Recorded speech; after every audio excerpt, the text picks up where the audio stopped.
Tshwane and Ekurhuleni said on the 12th of October that water storage facilities may soon be depleted if municipalities do not act on its recommendations to fix leaks and conserve water. So we'll focus on that issue at about 10 to 7 in this hour.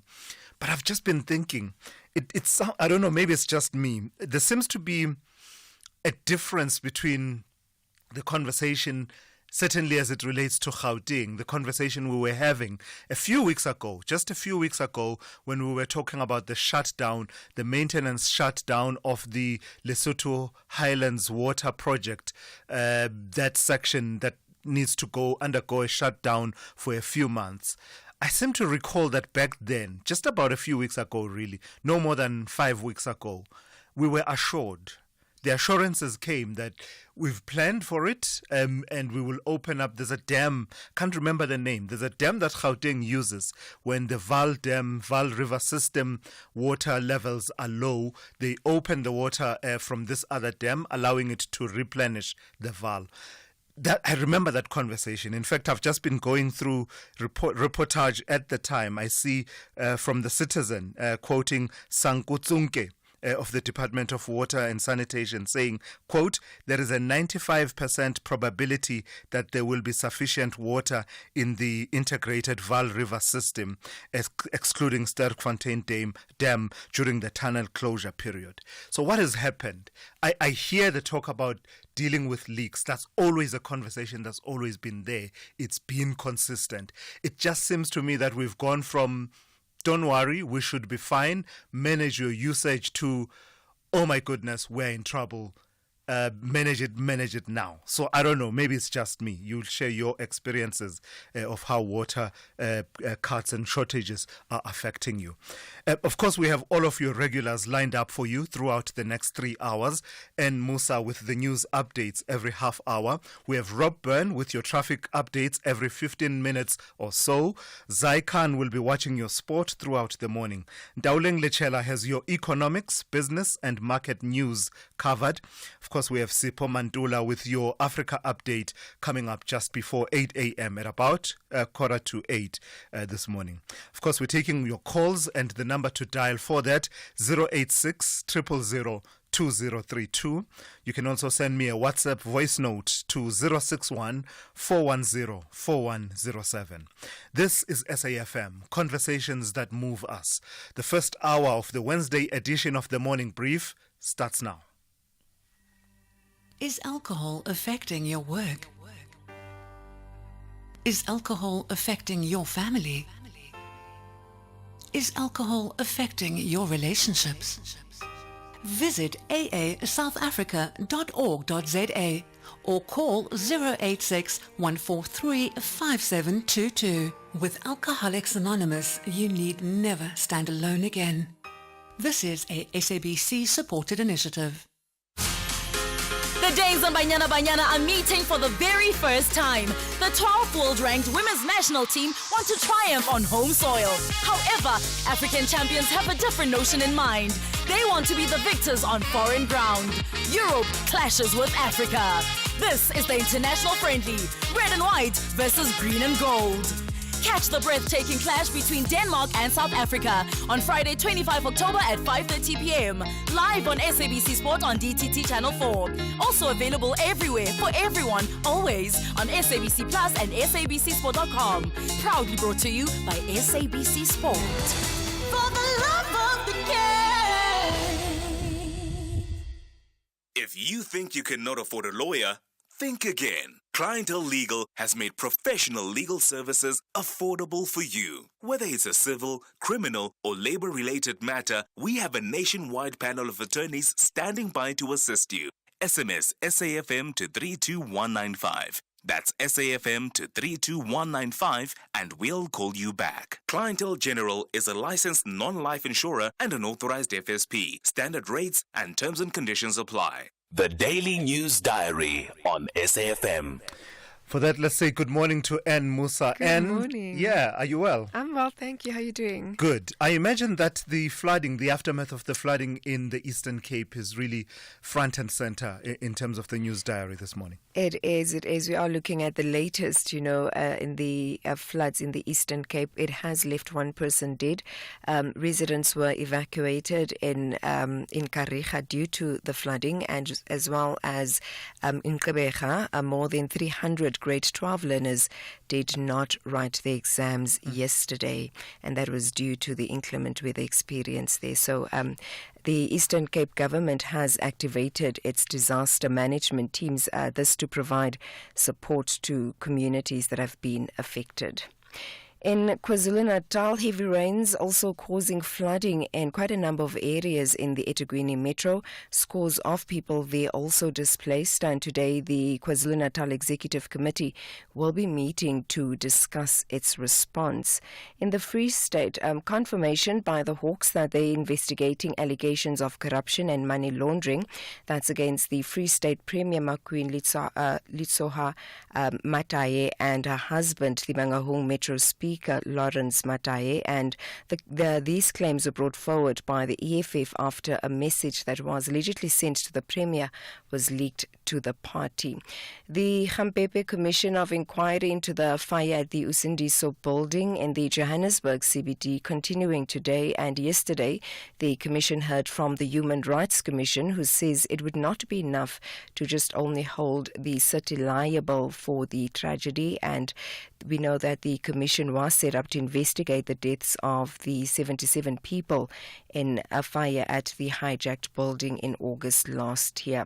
In court today, multiple murder accused Ina Kondo continues on the witness stand. This is in the trial within the trial to determine the admissibility of a confession statement. That's his confession statement, and he's arguing that he was assaulted prior to confessing to the murder of his 7 family members at Jimmy Jones Village on Christmas Day in 2021. And then also looking at the Johannesburg mayor putting the MMC Kabelo Gwamanda on special leave, and that is following an arrest on fraud charges. And just lastly, hundreds of health experts are gathered in Cape Town, and this is to discuss and plan solutions that will likely improve healthcare in Africa. New technologies as well as life-saving medical equipment will be showcased at this 3-day Africa Health Congress. All right, thank you for that. And Musa will keep you updated every half hour with the news here on The Morning Brief. Thulasizwe Simelane on The Morning Brief. Weekdays, Monday to Friday, 6 to 9 a.m. Let's get you ready for the day then. Let's tell you how your weather is looking on this Wednesday. It's amazing how we went from 5-6 warnings yesterday to no impact-based warnings to just one fire danger warning in the space of 24 hours. It just shows you how this can switch, this weather situation can switch just like that.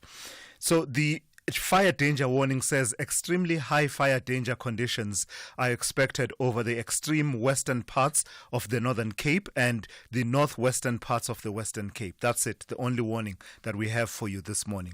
The rest of your weather then looks like this. Pretoria is fine with a minimum of 13 and a maximum of 29.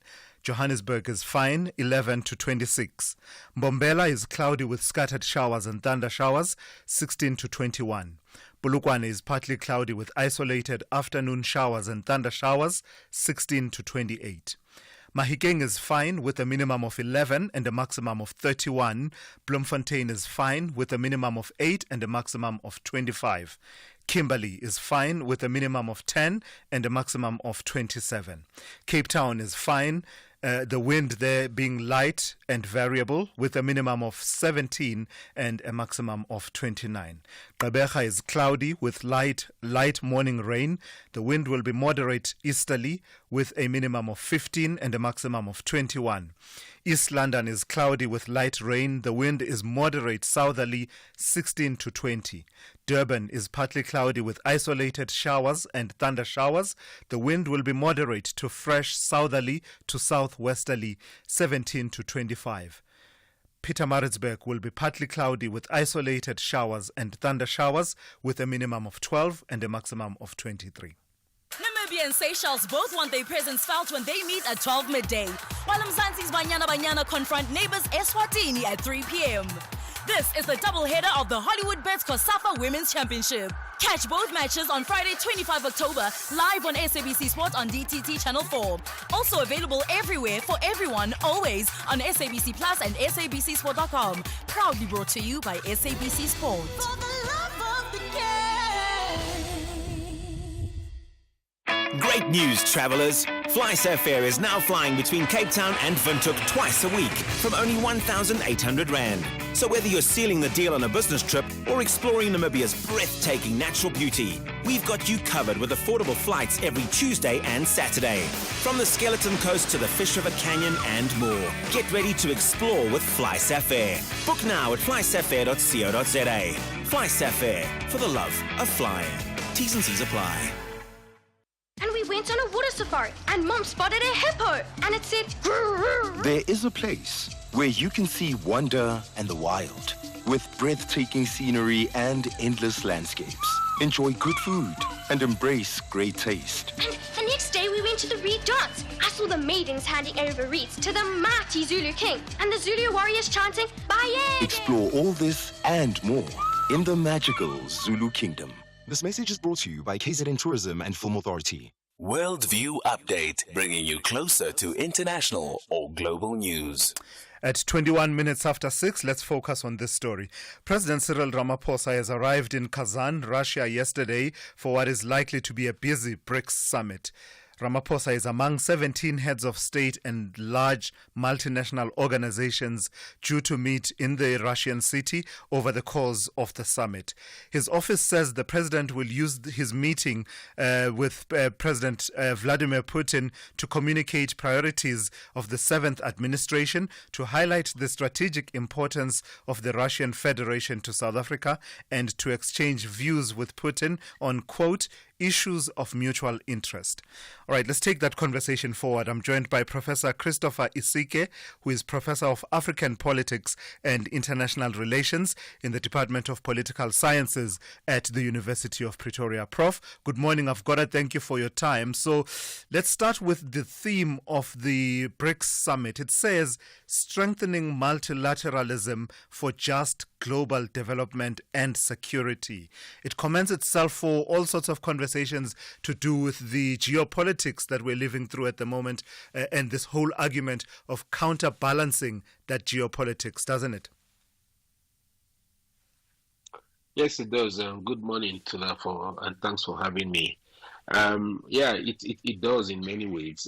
The summit is going to be divided into two parts. The first part will focus on the theme of strengthening multilateralism for equitable global development and security, like you said. And then the second part, which kind of answers your question, will focus on BRICS and the global south jointly building a better world. And if you balance this against the recent growth or rise in the BRICS, especially in the last year with the expansion of its membership, and now with the possible membership of countries like Turkey, which will be the first NATO country to join the group, as well as new entrants like Thailand and Malaysia, you can begin to see how the BRICS can be a very important counterweight to the current Western-led Bretton Woods international system.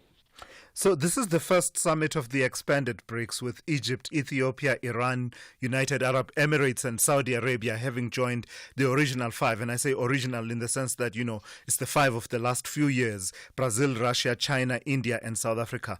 What does the membership of the bloc as it's taking shape tell us about its political character and the likely geopolitical impact? Well, it's a group of several countries, a hodgepodge of different groups with different interests that cut across east and west, if you want to use that divide, or north and south, as some would say. But the expansion is significant, like I said. The group now represents about 45% of the world's population. We're talking about 3.6 billion people here, and a combined nominal GDP of about $28 trillion. So this is huge, and its growth is already surpassing that of the G7, which seems to control the world, and even the EU combined. So it's the growth of the BRICS is significant, because, for instance, it now accounts for about 45% of global crude oil production. And if Saudi Arabia does eventually join them, this will even increase it to more than 50% threshold, which gives them significant power and leverage. And if they are able to achieve Putin's new proposal for de-dollarizing, then that would even make it even more powerful. How much importance do you attach to the bilaterals that happen on the sidelines of the bigger summit? President Ramaphosa had his bilateral with the Russian President Vladimir Putin, and I see now reporting that we're talking about Narendra Modi also having one where the issue of Ukraine was brought up.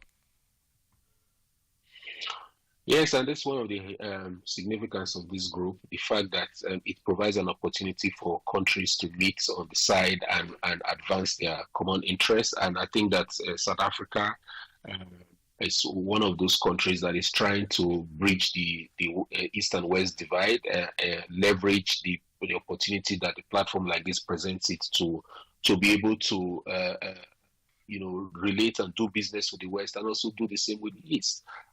So those bilaterals are actually very important, especially if you look at the question of Ukraine and the role that South Africa has played in trying to bring peace to the Ukraine. I'm sure that there will also be talks about the current war Israeli war in Palestine and in Lebanon, and what different countries, especially using their veto powers in the UN Security Council. We're talking about China and Russia here, what they can possibly do to try and ensure that they contribute to peace building in the world. And peace building in the world is one of South Africa's focal national interest focus. In terms of its posture, how important is this engagement with these leaders for the Russian President Putin, particularly as it relates to the question, at least in the West, in Western capitals, of the extent to which he is, quote unquote, isolated? How important is this gathering in responding to that message that may suggest that he is increasingly isolated? Yeah, it's very important for his posture. You can already see him taking pictures with different world leaders that are coming to Russia. You can imagine what he would look like and how he would feel like when all the countries eventually meet and go for that group picture. And he's been talking tough about how the BRICS is important and a useful platform for countering the hegemony of the West, especially in the financial sector. Touted is what he calls the BRICS bridge, which is his plan to ensure that there is an opportunity to counter the dominance of the US dollar in terms of international payment. So this is very important for President Putin. It's another reminder of the influence he has and what he can possibly do if left unchecked. And the UN Secretary General Antonio Guterres is among those who have been invited to this summit, much to the chagrin of Ukraine. Just talk to me about that element. It's a bit of a tough spot for the UN Secretary General, right? In both conflicts, given what is happening with the Middle East and how he was declared persona non grata by Israel, and now he goes to Kazan for the BRICS summit, and Ukraine is not happy about that. Well, the position of the UN Secretary General is a very delicate one as far as these two conflicts are concerned. But I think the way he's looking at it is the fact that especially if you look at his isolation by Israel and possibly by the United States. He is looking to cozy up with Russia and China to just try and bring some balance to the UN Security Council and ensure that the United Nations remain relevant. And I can understand why the Ukrainians feel that he shouldn't have attended the BRICS summit in Russia. But he's a global diplomat. He heads the United Nations. The United Nations is a global body that is dedicated to global peace, and any opportunity to engage any actor whatsoever, it should always be welcomed by anyone who's truly interested in peace and can see grey lines between black and white. All right, I've got to thank you for your time this morning and your insights. That's Professor Christopher Isike, who is Professor of African Politics and International Relations in the Department of Political Sciences at the University of Pretoria. And that brings us to 6:30. Let's check in with N. Musa now with the latest news headlines. Good morning. Thanks to us. In the headlines, government departments have incurred irregular expenditure of more than 50 billion rand over the past 5 financial years. The Office of the Auditor General briefed Parliament's Standing Committee on Appropriations. The Eastern Cape government has activated its disaster management teams to provide support to communities affected by heavy rainfalls in the Nelson Mandela Bay Metro. And the Gauteng Premier Panyaza Lesufi says the high levels of crime in the province can be linked to poor service delivery. I'll have details on these and other stories at 7. SAFM, guiding you through the rush hour traffic. Good morning. Bit of pressure on Joburg's N1 North into Dipcliffe interchange again this morning from the Golden Highway exit at Devlin, just backed up through the interchange and down towards the Uncle Charlie's area. One of the routes across a Midrand area that gets very busy every morning, and this morning no exception. The R55 from Blue Hills down into Arthur Road at Crowthorne. It really is a busy route and it backs up fairly substantially. Durban side, you've got Hans Detman Highway, which is queuing a little bit heavier than normal this morning. I might run up from Shallcross and Clavite. A truck crash in the Free State on the N3 between Swinburne and Harry Smith. Contraflow operations there to get past the scene. It'll be slow rather than heavy, I would think, because at least there is some capacity to pass the scene. At Cape Town, very heavy on the N2 going in. There's a crash, 3 vehicles involved in front of Langa. N2 inbound by Bunga Avenue. That's pushing traffic heavily back towards the airport area. Also busy out of Mitchell's Plain. The standout amongst the busy routes there is the M7 North. Big, huge queues going very slowly up towards the R300 junction through some overnight roadworks and traffic restrictions. Rob Byrne, SAFM Traffic. This is SAFM Sport with Zai Khan. Good morning, Zai. And it's day 3 out in Dhaka, and the Proteas are signaling that they are there to do business, right? Yeah. It's the wrecking ball known as Kagiso Rabada. Yeah. And together with his sidekick, the likes of Keshav Maharaj. Unbelievable. Wow. It's Rabada wrecking Bangladesh again with 4 for 21. He's been absolutely sensational, reducing the Tigers for 121 for 6. South Africa's bowlers setting up a sensational session. Bangladesh trailing by 81 runs. Miraz and Ali hanging by a thread, but it's Rabada and Keshav Maharaj. They are making all the difference for the Proteas, who are very much in control. And we currently have a 75 run. That's what we're leading with at the moment. Let's go to more cricket action where the defending champions, the Lions, advanced to the final of the T20 Challenge on Sunday with a 7-wicket win against the Titans. All happened at Wanderers last night. Set 116 to win, the Lions reached the target for the loss of 3 wickets thanks to a second-wicket partnership of 92 between the experienced Reza Hendricks and Rassie van der Dussen. Soccer action, Orlando Pirates maintaining their 100% record in the Betway Premiership, securing a 2-0 win over SuperSport United at the Orlando Stadium last night. A 4th consecutive win, elevating Bucks to the top of the league standings, 3 points clear of second place Mamelodi Sundowns, who have a game in hand. Pirates will look to make it 5 wins in a row when they host AmaZulu And that's on Friday. Masat Sansa, on the other hand, remain 13th in the league standings, recording their third successive defeat across all competitions. Elsewhere, Royal AM coach John Maduka has confirmed he'll make slight tweaks to his squad for the trip to champions Mamelodi Sundowns. The KZN outfit are still looking for their first win of the season, having played 4 draws in the Premiership and being eliminated from the Carling knockout by Cape Town City over the weekend. Maduka says they are going to put on a brave fight. Sundowns game, very difficult game, playing away from home. We're happy that, we rested most of the players that I think will change the team to make sure that, we bring fresh legs, and we hope that those fresh legs, will help the team, against Sundowns. But we know that we're going to a very, very difficult game. It's a team that wants to win the league again. So it's not going to be easy. It's very important for us to be ready, and those that didn't play, they know that they have to be ready. We have to be ready to make sure that by Wednesday we're ready for the game. Moving abroad, Arsenal made to sweat for a 1-0 win over Shakhtar Donetsk in the Champions League. The win takes Arsenal 7 points from their first 3 Champions League games, putting them amongst the top 8 league phase places. Elsewhere, Aston Villa's magical Champions League journey continued. That marked Unai Emery's 2nd anniversary in charge with the 2-0 victory over Bologna. Here's Villa coach Unai Emery.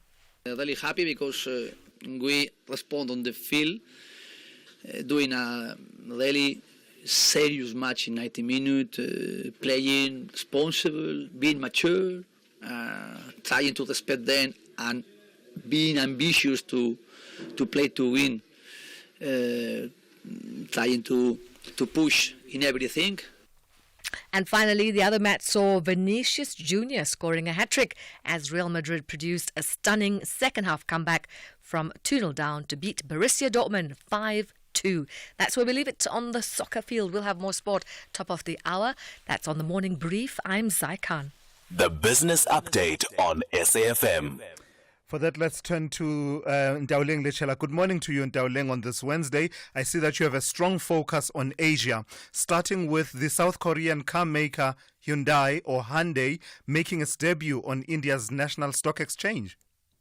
Morning, Thulasizwe, that's right. Eyes were all on India's stock market as Hyundai India listed on the National Stock Exchange. That exchange, one of the 10 largest in the world, according to the World Bank's findings. Now, this is Hyundai's first market debut outside its home market of South Korea, and comes at a time when India's equity markets have risen sharply. Hyundai also picked India as its newest listing destination because it has a 15% market share there, making it the second largest car maker in India. Now, despite the overall upbeat market sentiment, the debut disappointed following a slowing response from retail investors to India's largest ever initial public offering. The stock listed at 1,934 rupees, which is about 404 rands, compared to its issue price of 1,960 rupees, which is about 410 rands. Initially, Hyundai's Indian arms IPO was oversubscribed, valued at just over 58 billion rands. This was driven by institutional investors, but as mentioned, retail investors showing some caution due to pricing concerns. Analysts in the meanwhile note that the slow pickup of those shares did weigh on emerging market sentiment yesterday, but they believe that the company's long-term prospects, including its plans to launch new EVs and expand its capacity, make it an exciting investment opportunity. Speaking of listings, Japan's largest subway operator, Tokyo Metro, has made its debut on the Nikkei. How did that go? Well, listing appetite really seems to be improving across the globe. Private companies in Japan also jumping on the bandwagon and looking to raise capital on the stock exchange. The latest to do so, as you mentioned, is the country's largest subway operator, Tokyo Metro. Shares for the company surged 45% in its market debut this morning, following the highly successful IPO that raised $2.3 billion. This IPO was Japan's largest in 6 years. The offering was met with overwhelming demand, with shares priced at close to $8, the top end of the IPO range. Experts attribute the warm reception to Tokyo Metro's strong financials. Now, looking at Japan's stock market, the Nikkei has been faring well, recording gains with 16.4% year to date. Last year, the stock market gained over 28%, making it Asia's best performing market. So with that backdrop then, how did we look in Asia, but also a recap of the US and here at home as well? So kicking things off in the US, we had another day of red screens for global markets. US stocks closing mostly in the red with the exception of the NASDAQ. Now, caution is taking hold of markets as investors eye the election coming up in a few weeks while digesting earnings. Investors are eyeing Alphabet's earnings, the release of that report being pushed back.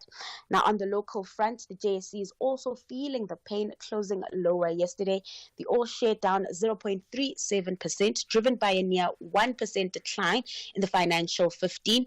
Meanwhile, on the currency front, a stronger dollar weighing on the rand, the local unit still above the 17.50 level, trading at 17.55 to the greenback this morning. Over in Asia, those markets backing the global trend, with stocks trading mostly in positive territory. Traders digesting that new listing we were talking about that took place in Japan, while also assessing company earnings out from the US and Europe.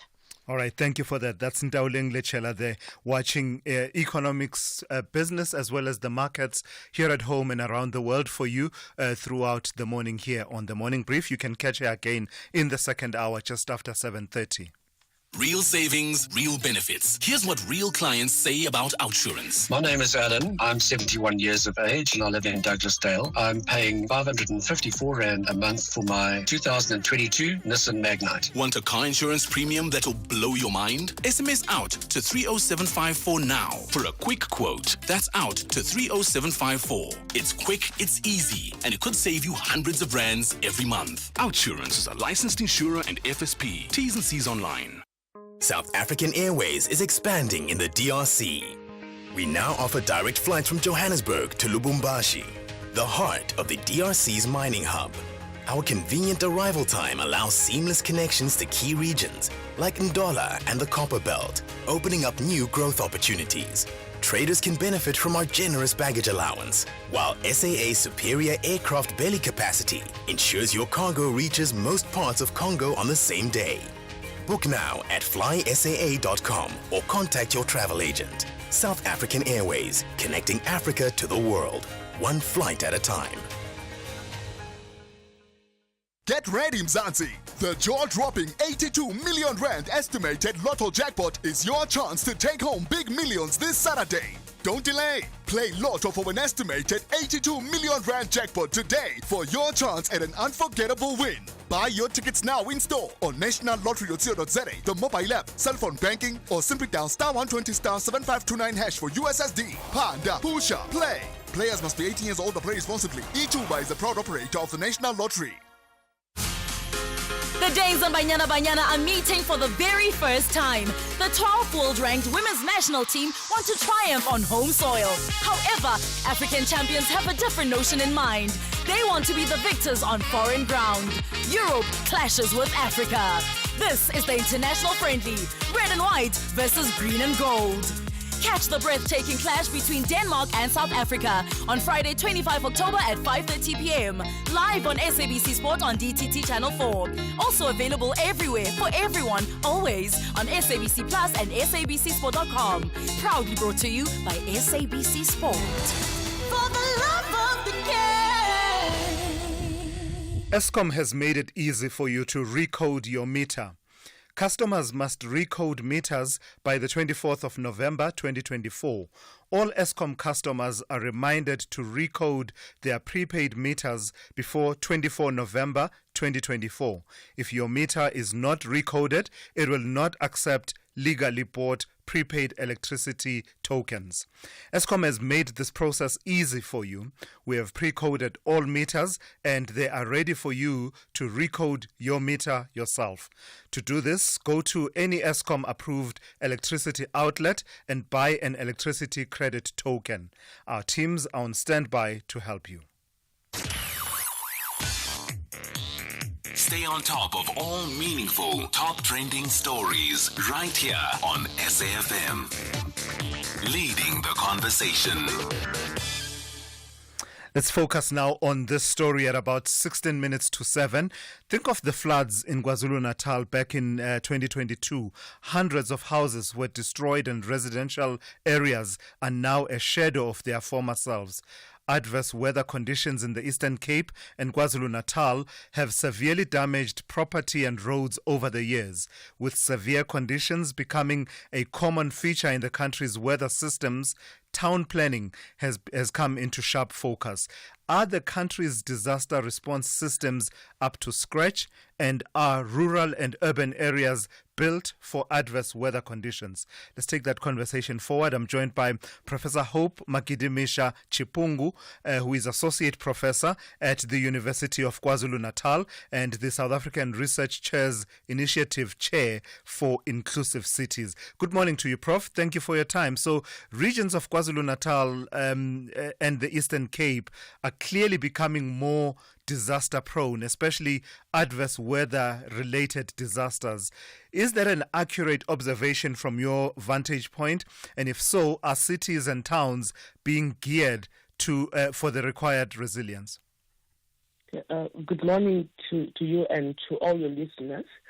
I fully agree with you with that observation. I think flooding and natural disaster, including tornadoes, they're becoming a norm than it used to be in the past. So we should be expecting severe weather conditions, and of course natural disaster will follow suit. But as to whether our cities or urban, rural areas are ready for that, suffice to say our cities' infrastructure is not matching the current weather conditions which we're experiencing. So we have infrastructure which does not respond to what we're experiencing. So there's a mismatch there. And there's some work that we need to do to try to work around those issues. Because if you look at the infrastructure that we have, generally, infrastructure development is not something that we just do every day or every week. So it's an old infrastructure. We didn't know that at one point we are going to have a road which is flooded with snow, and then we need to be observant on the type of lights that we have on the streets, but also the type of road system that we need to have to accommodate that. So that tells you that there's a mismatch, and the sooner we identify those mismatch and work on them, the better, and we will save more lives.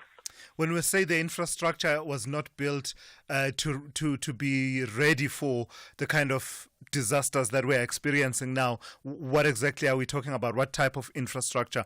I heard yesterday mention being made of the drainage systems in the area of Nelson Mandela Bay not really being able to respond to the torrents that they were witnessing yesterday. Yeah, so there are a number of things about the infrastructure. One is their resilience is not responding to what we have. So you will understand that natural disasters, they are also associated with the climate change and the global warming and the ice, which is melting, obviously. Now, what is it that we need to do to deal with the carbon emission which is available in our space? We need more open spaces and to regulate the atmosphere properly. That is one. But the other issue, and I like the fact that you mentioned the issues around the drainage system. Now, our drainage system, they are not able to cope with the current population that we have in urban areas.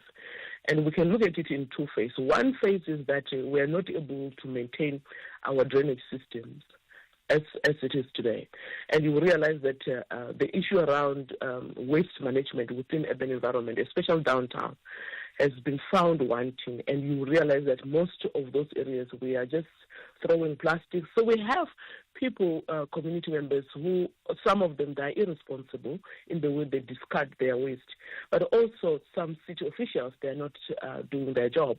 So you find that some waste collection points are overflooded and nobody's doing anything about that. So when you have that overflow of waste around the cities, when the rains come, obviously it goes and block our drainage system.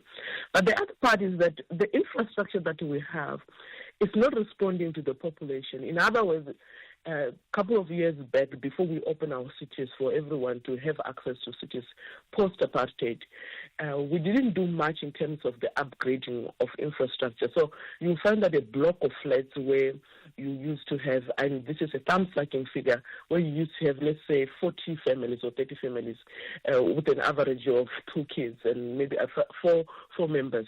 Now you're talking about 6-7 people. Now, those are a lot of people as compared to the infrastructure that we have in the country or within that particular block. And now those 7 people, they will have to be using the same infrastructure that has been there. So I think we need to look at the upgrade of infrastructure if we want to accommodate more people within urban environment. The mismatch between the realities of these disasters and the infrastructure is one thing, but the other element of the conversation is the disaster management system and model and resourcing of that model and system. How does that square up, and what needs to improve if it's not adequate? Yeah. You see, that is a very key one, because when we talk about disaster management, we talk about it in 3 phases. We talk about it prior the disaster. So before the disaster happened, we need to be doing disaster management. So we don't wait for disaster to happen and start worrying about how to evacuate people. So we are talking about we need to develop a comprehensive disaster management, which is followed by comprehensive funding model. Right? So a plan on its own is not enough. So the plan must be very specific on the protocols of evacuation, but also responsibilities and the resources allocated to that. At this point, we have in the country and different cities, some that do have disaster management, but the protocols and the responsibilities are not very clear, and the resources are not very clear where they're going to come from. So that is a problem on its own. Now, we also need to invest in the early warning system, and I know my colleagues who are dealing with this issue, they will say, yeah, but we do alert people that we are now in level, the risk level is yellow or whatever the case may be. We let people know. But what you're not telling people is what to do. Now, telling me that I'm in danger is enough, and it's okay, I appreciate that. But what needs to be done? So where do I go? Now, you can't tell me where to go because you've not prepared where I'm supposed to go. So I think that needs to be followed by action and what needs to be done. So once we issue a warning level, what needs to be done? People, they need to be educated. The other issue we need to also look at is the issue around the risk, to conduct a risk management all the time. So we have to be on the state of alert, continuous state of alert. Risk management within our cities, where if we have to have flooding or tornado, who's going to be hit the most, and what will be our evacuation strategies. So there are a number of things, including education, that I can bring forth. All right, Prof. I've got to thank you for your time and your insights this morning. That is Professor Hope Makidimesha Chipungu, who is Associate Professor at the University of KwaZulu-Natal and the South African Research Chairs Initiative Chair for Inclusive Cities. SAFM, guiding you through the rush hour traffic. Toria, first up this morning. It's very heavy on the Mapapali Highway, the R80 in from Shoshanguve, from sort of Theo Martin's Bridge Road territory right down to Eski and Pathvalley, and then Eski and Pathvalley down towards the Putco depot. It looks like that issue there is pushing the traffic right back heavily on that Mapapali Highway approach. So make sure you got extra time to get through from Shoshanguve this morning. The N1, an issue between Malapongwe and William Nicol. Beg your pardon, it's Willie Mandela these days. So coming up from Bayers Nordia, the run through through Randburg up to Four Ways quite heavy. N3 north at Spruitview is queuing. R59 at Alberton is queuing. Both of those going north to Joburg. And in the middle of that, you've got the old Vereeniging Road between Tokosa and Katlehong being closed due to community unrest and some burning tyres there. Durban, crash inbound at Spaghetti Junction. If you're coming in from Pinetown, looks closer probably to Sherwood. That collision scene, so delays through 4 level on your way to Durban. A crash in the roadworks between Gateway and Kwamashu, so N2 south under pressure. And Cape Town, the earlier crash in on the N2 inbound at Bunga Avenue. 3 vehicles involved, not yet sorted out. Very heavy backlogs along the N2 with queues already back towards the airport. And Mitchell's Plain stays busy. M7, R300, both routes queuing towards the junction as you head out towards Philippi and Samora Michelle side. Rob Byrne, SAFM Traffic. Fizzy drinks and fruit juices are making our kids sick. Sugar is dumped into their bodies with every sip, leading to obesity, heart disease, and diabetes as they get older.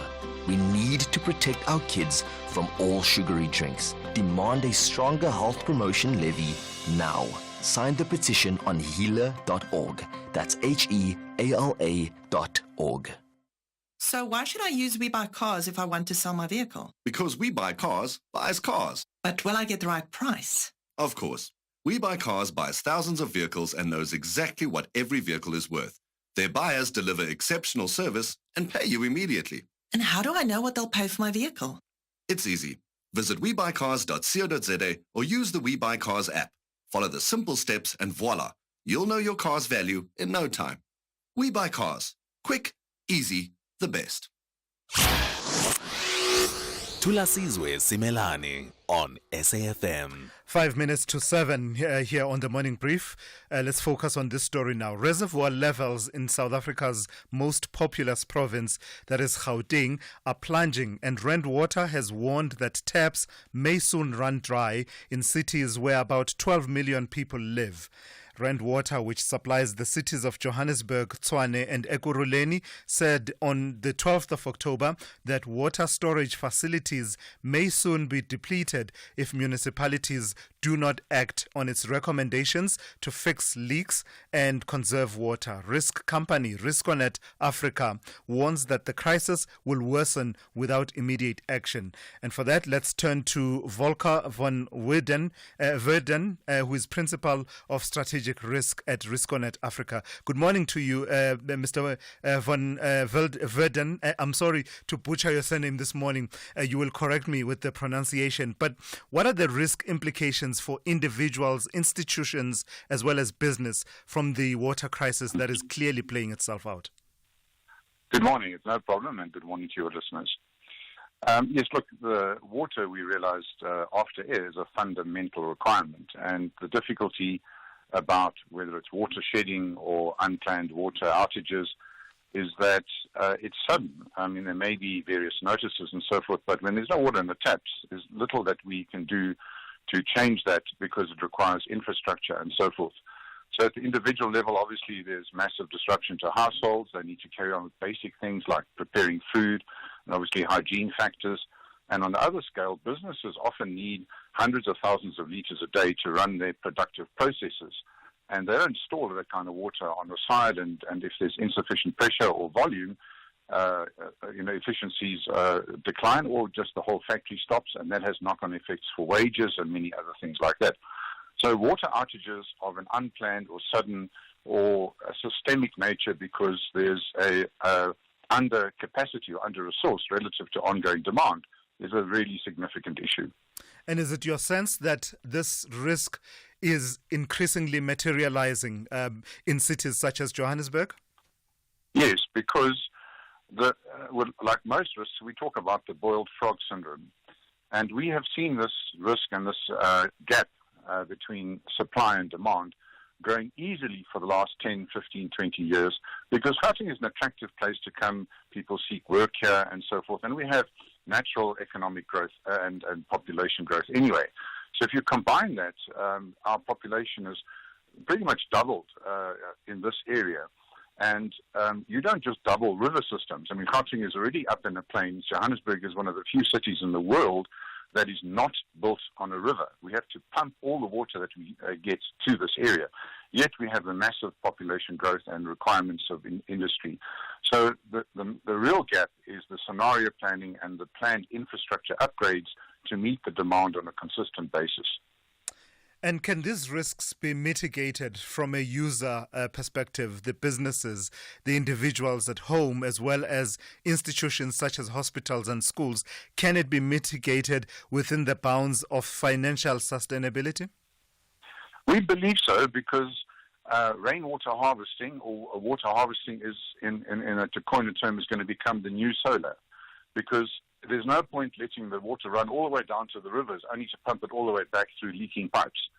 So the strategic water reserves built on a collaborative basis is what makes it viable financially.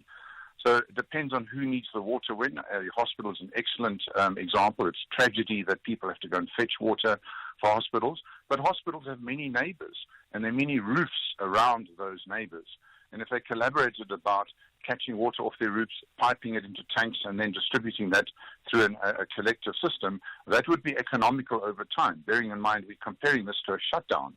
We're comparing this to great levels of disease and lower economic output. So I think those kind of principles will serve well in the future.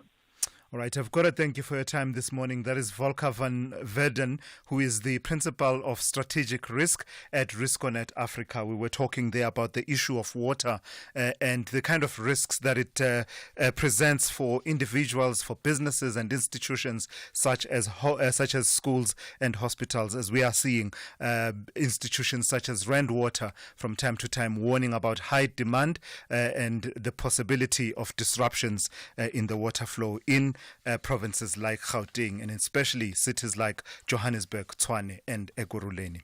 At 7 a.m., let's check in with Ann Musa now with the latest news. Outsurance will go out of their way to try and save you money on your car insurance. If they can't, ask for 500 Rand. SMS out to 30754. Now that's good news.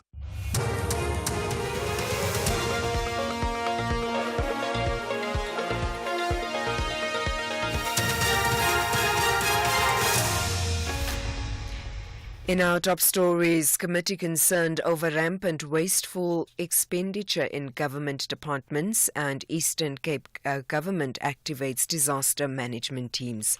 Good morning.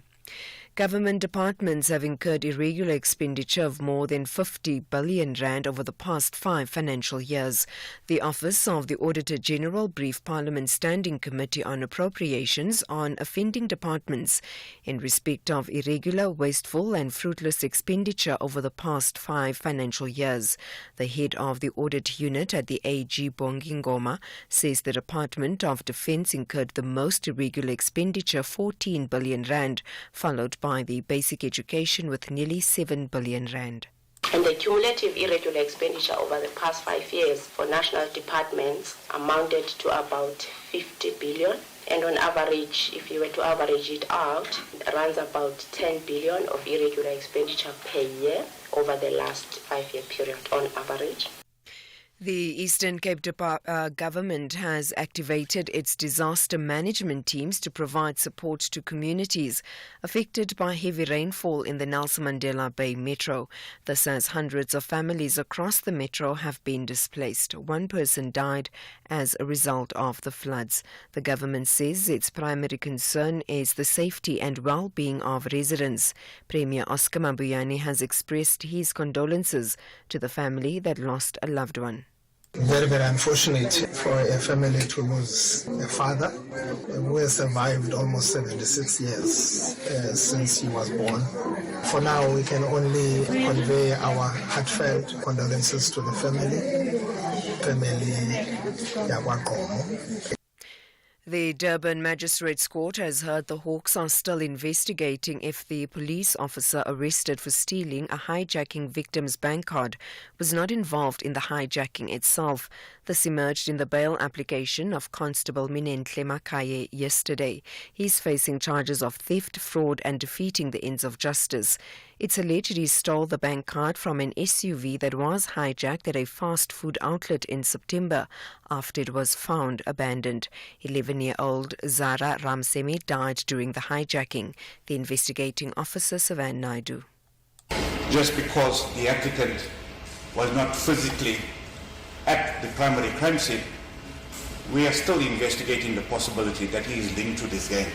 Just because he was not physically there does not mean he was not part of the gang responsible for this hijacking. Now, I'm not saying he is, but we are still in the process of verifying certain details. Gauteng Premier Panyaza Lesufi says the high levels of crime in the province can be linked to poor service delivery. Lesufi was speaking during the release of the 7th Quality of Life survey in Sandton, north of Johannesburg yesterday. The survey was done by the Gauteng City Region Observatory in partnership with the Gauteng Government, the University of Johannesburg, Wits University and SALGA. It's conducted every 2 to 3 years and measures progress in terms of the safety, health, socio-economic status and quality of life of Gauteng residents. Lesufi says there's a need for a massive response to the escalating levels of crime in the province. To me, it means massive intervention at the level of fighting crime. And that's the aspect that we've elevated as government. That if you can't fight crime in Gauteng, forget about everything. That level of crime is completely unacceptable. Officials from the city of Johannesburg are continuing to crack down on non-compliant businesses in the city in search of shops that flout health and safety regulations. The raids targeting tuck shops and other businesses selling consumable goods are taking place following the deaths of 6 children earlier this month in Naledi, Soweto, after eating snacks suspected to be poisoned bought from a foreign-owned tuck shop. The city's MMC for Public Safety, Mgini Twaku, led a raid in Lenasia yesterday. There must be a closure of these spada shops and do a re-evaluation, and you must actually reissue these licenses with a proper audit in terms of the food, in terms of the buildings and everything. There must be a proper compliance that is actually happening. But with our side, we will start with the areas of Soweto, which is quite a lot of problems there. When we did the inspection last year, we spoke to the national spaza shop owners that you are not complying in the majority of all the spaza shop that you have. They don't comply at all. So what normally happens is that the owner of their houses, they apply on behalf of whoever is going to own this spaza shop. And then what happened at the end, the guys come in, normally the Ethiopians and the Pakistanis. Recapping the top story, government departments have incurred irregular expenditure of more than 50 billion rand over the past 5 financial years. The Office of the Auditor General briefed Parliament's Standing Committee on Appropriations.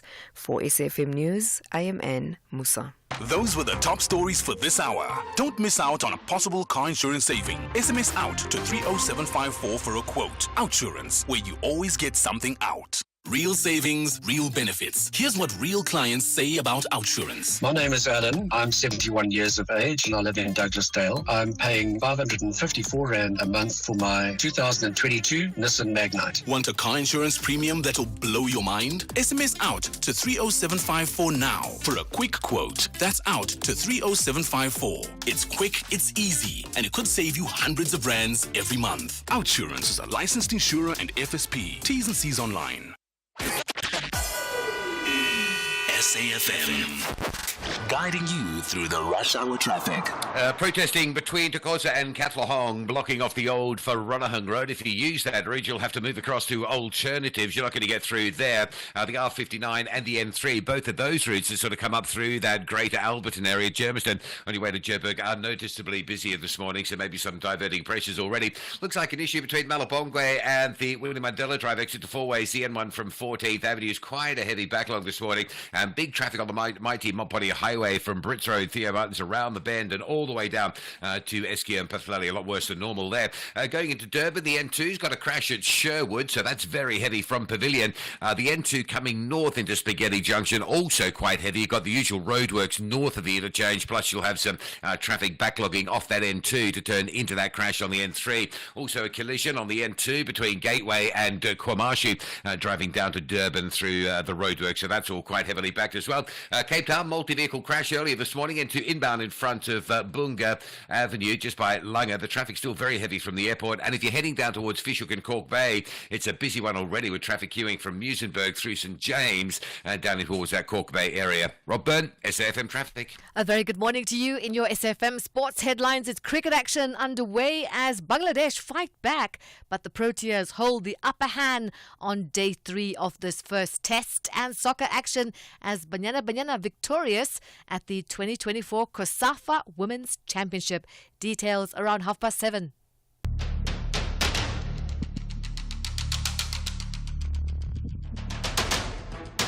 The Morning Brief with Thulasizwe Simelane.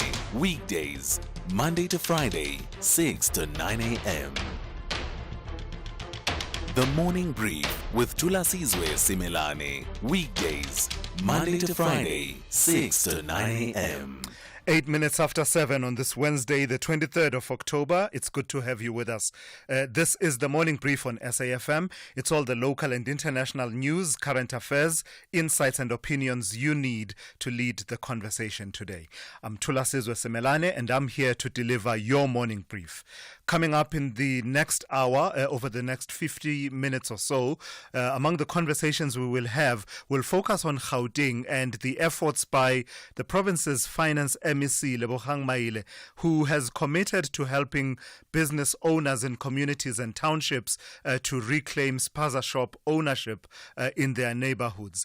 There is a sense that the tensions in those communities, especially township communities, around the ownership and regulation of informal trading as well as spaza shops, those tensions seem to have come to a head, and we need to get a sense from the authorities in government whether or not they have a plan. And I would say if they do have a plan to diffuse those tensions, perhaps the time to implement that plan would be now, given the incidents that we have seen and the kind of tensions that those incidents of food poisoning, for example, have led to in communities, and the issues and concerns around ownership of spaza shops by undocumented foreign nationals.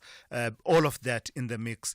If there's a plan, now would be the time to start implementing that plan. So that conversation, we have it lined up for you within the next few minutes.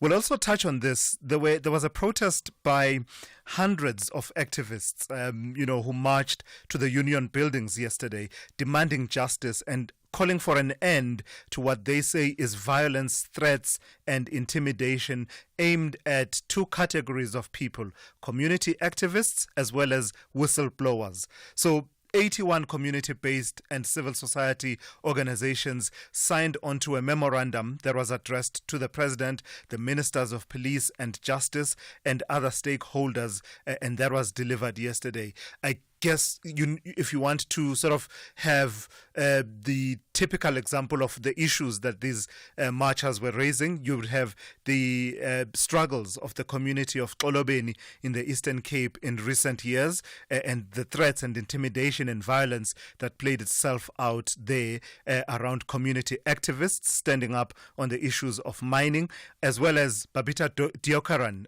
being the emblematic example in the issue of whistleblowers. Those two issues being brought front and center by that march. We will have that conversation coming up at about 7:45 on the show. We'll also take your calls, of course, on these and other issues that may be exercising your mind this morning. To be in conversation with us, you can call us on 086 000 2032. I'll also take your WhatsApp voice notes. And the number to dial, the number for that is 061 410 4107. This is SAFM, Conversations That Move Us. The second hour of the Wednesday edition of the Morning Brief starts now. Great news, travellers! FlySafair is now flying between Cape Town and Windhoek twice a week from only 1,800 Rand. So whether you're sealing the deal on a business trip or exploring Namibia's breathtaking natural beauty, we've got you covered with affordable flights every Tuesday and Saturday. From the Skeleton Coast to the Fish River Canyon and more. Get ready to explore with FlySafair. Book now at flysafair.co.za. FlySafair, for the love of flying. T's and C's apply. If you think you cannot afford a lawyer, think again. Clientele Legal has made professional legal services affordable for you. Whether it's a civil, criminal, or labor-related matter, we have a nationwide panel of attorneys standing by to assist you. SMS SAFM to 32195. That's SAFM to 32195 and we'll call you back. Clientele General is a licensed non-life insurer and an authorized FSP. Standard rates and terms and conditions apply. Conversations that you connect with and react to. SAFM. So, at 13 minutes past 7, let's bring you this conversation. Experts say the rise in food poisoning cases in the country, particularly among children, suggests a lack of adherence to food safety regulations in the informal sector. This follows the death of 6 children, and they were not the only deaths, by the way, in recent months, but those 6 children that died earlier this month after they allegedly consumed snacks bought from a spaza shop in Naledi, Soweto, and other suspected food poisoning cases. According to experts, effective surveillance and monitoring of food systems in the informal sector is needed. For more on that conversation, I'm joined by Samuel Madikoto, who is the National Informal Traders Alliance Secretary General, National Informal Traders Alliance of South Africa Secretary General. Good morning to you, Mr. Madikoto. I've got to thank you for your time. So what regulations currently guide? What is your understanding, your organization's understanding of the regulations and the adequacy thereof that guide informal traders in the country?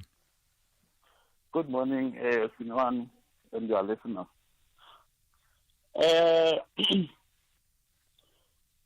Up to so far, we guide by the laws that are there. We have the bylaws that are guiding us, and then also the laws that are there, which are guiding us.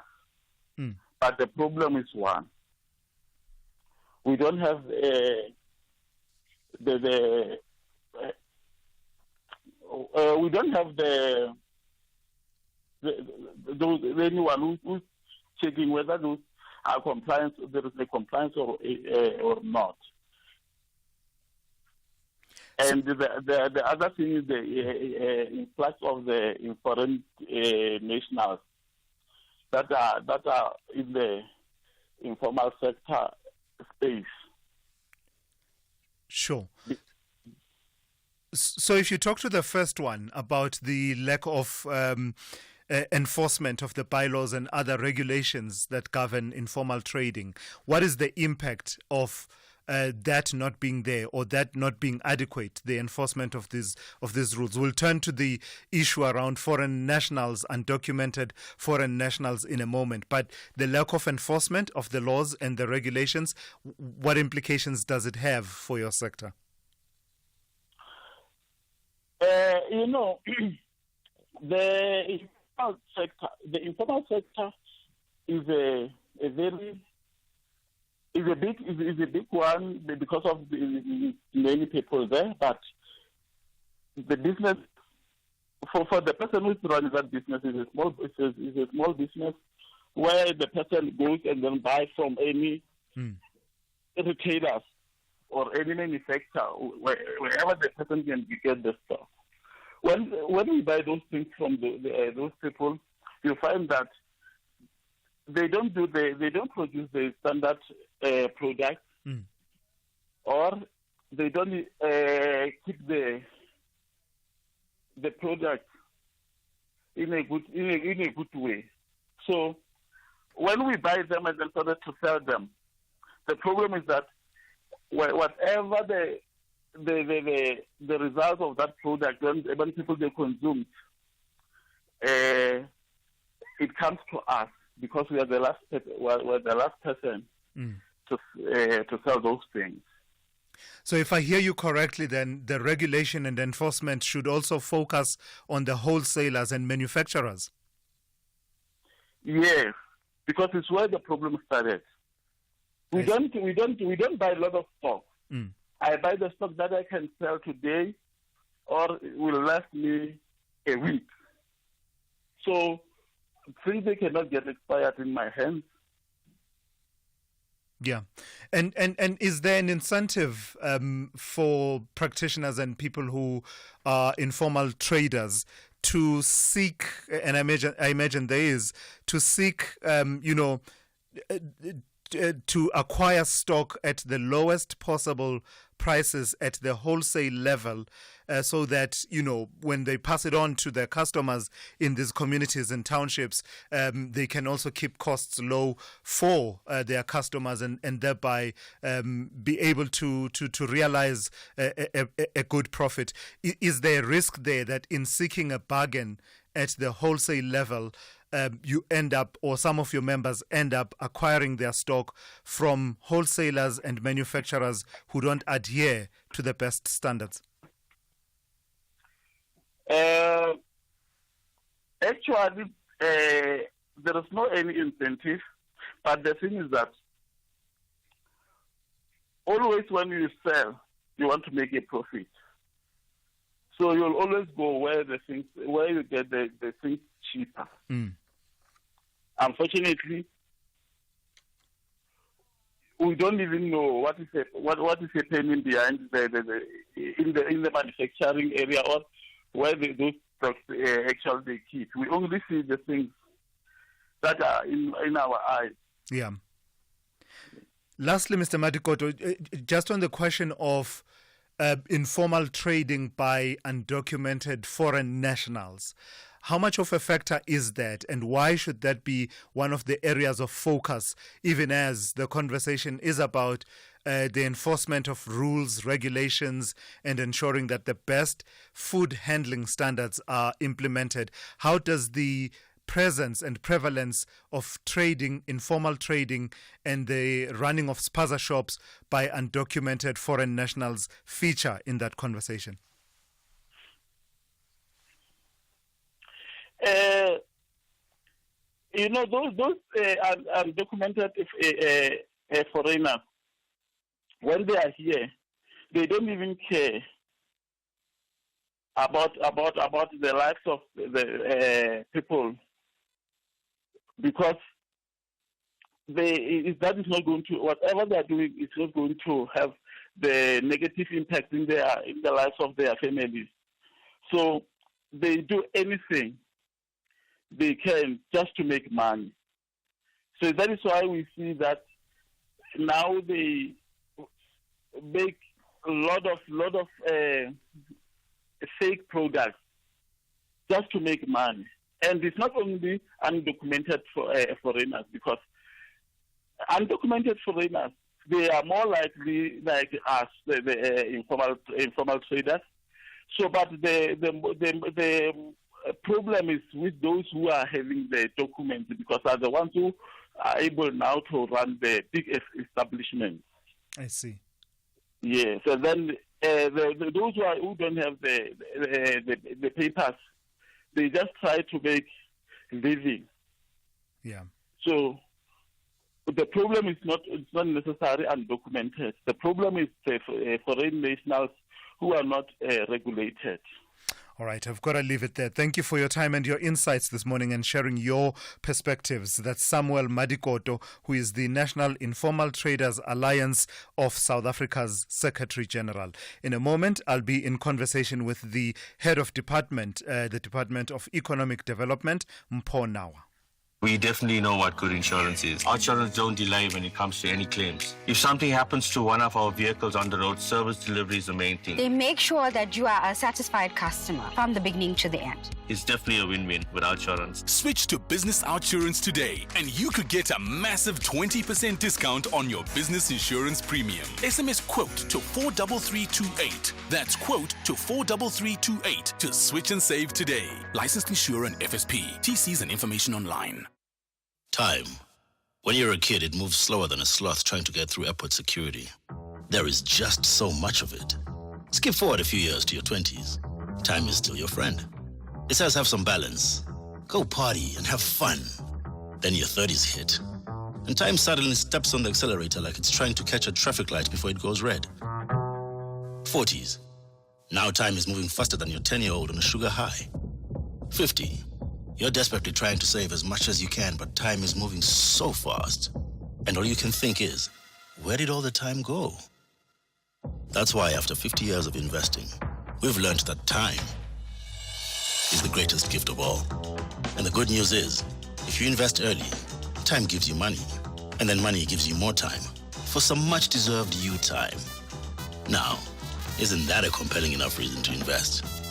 Ellen Gray, long-term investing. Ellen Gray is an authorized FSP. Get ready, Mzansi! The jaw-dropping 82 million rand estimated lotto jackpot is your chance to take home big millions this Saturday. Don't delay. Play Lotto for an estimated 82 million rand jackpot today for your chance at an unforgettable win. Buy your tickets now in store on nationallottery.co.za, the mobile app, cell phone banking, or simply dial *120 *7529# for USSD. Panda, Pusha, play. Players must be 18 years old or play responsibly. E2 is a proud operator of the National Lottery.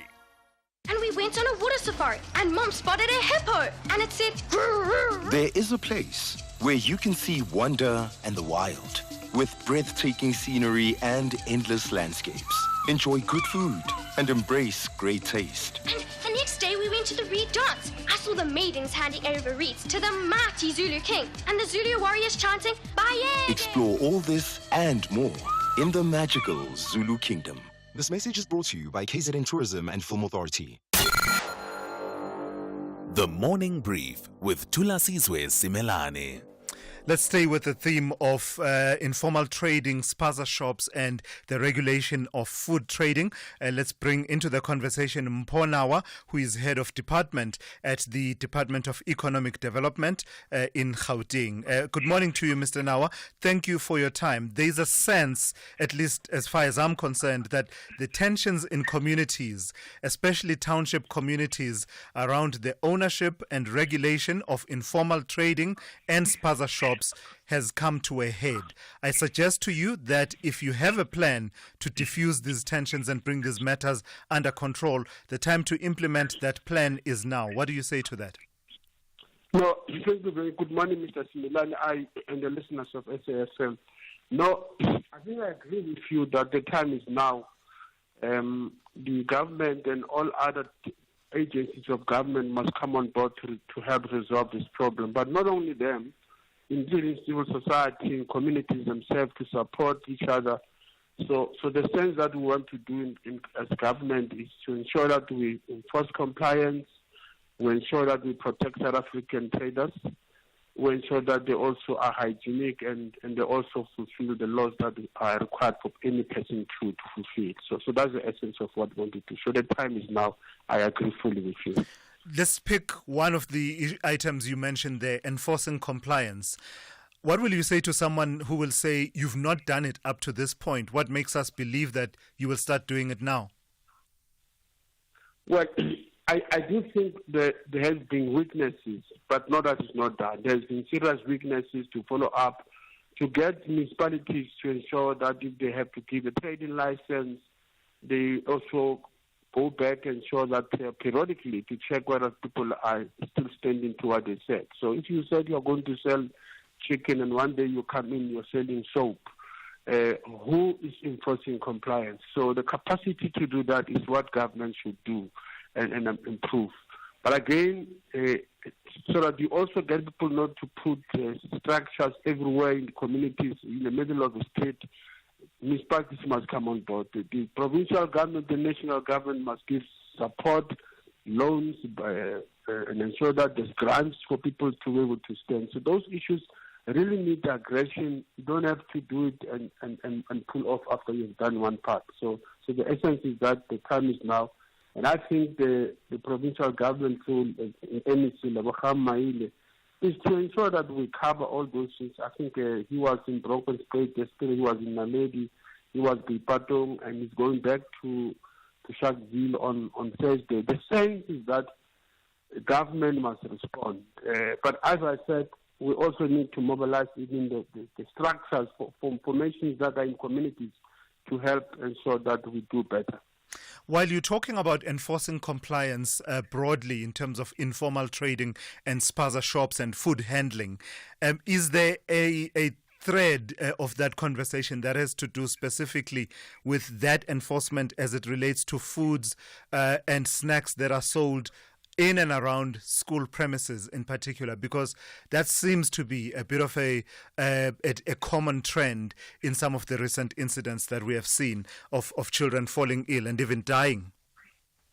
Well, working with health inspectors, consumer inspectors, and we're also getting the Department of Education to also put their rules on who serves at the school and what to serve.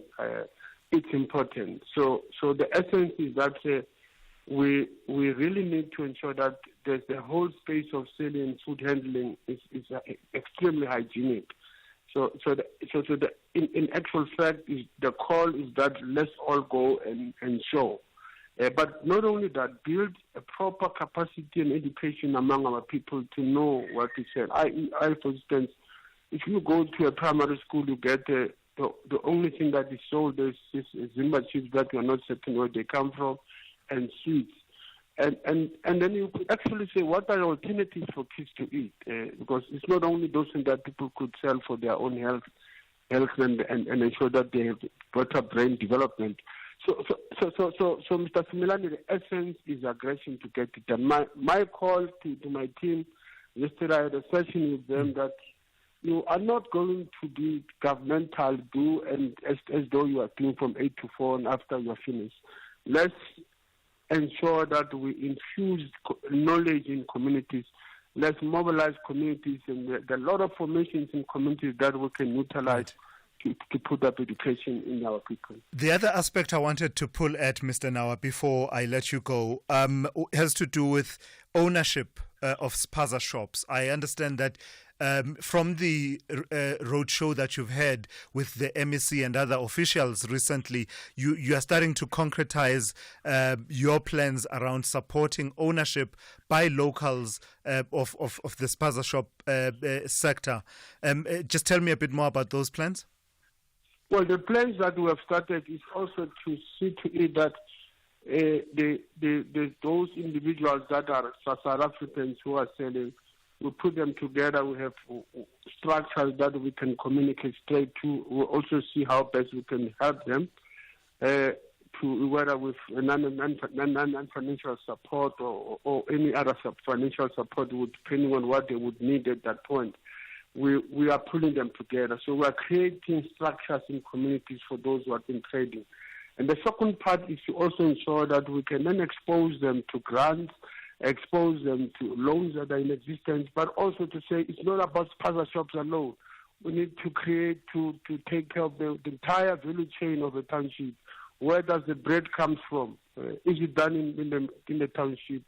So that the manufacturing also must take place at the township level. Right. So that is the whole value chain. We need to really want to capture it within the township and get our people to support each other. All right. The unity is important for them to succeed. All right, I've got to leave it there. That's Mponawa. He's head of department at the Economic Development Department in Gauteng, talking to us there about issues of compliance in the township economy. And that brings us to 7:31. Let's check in with N. Musa with the latest news headlines. Good morning. Thanks to us. In the headlines, the Basic Education Department says more than 300 Eastern Cape learners who missed the exam yesterday due to inclement weather will get an opportunity next month to write the exam.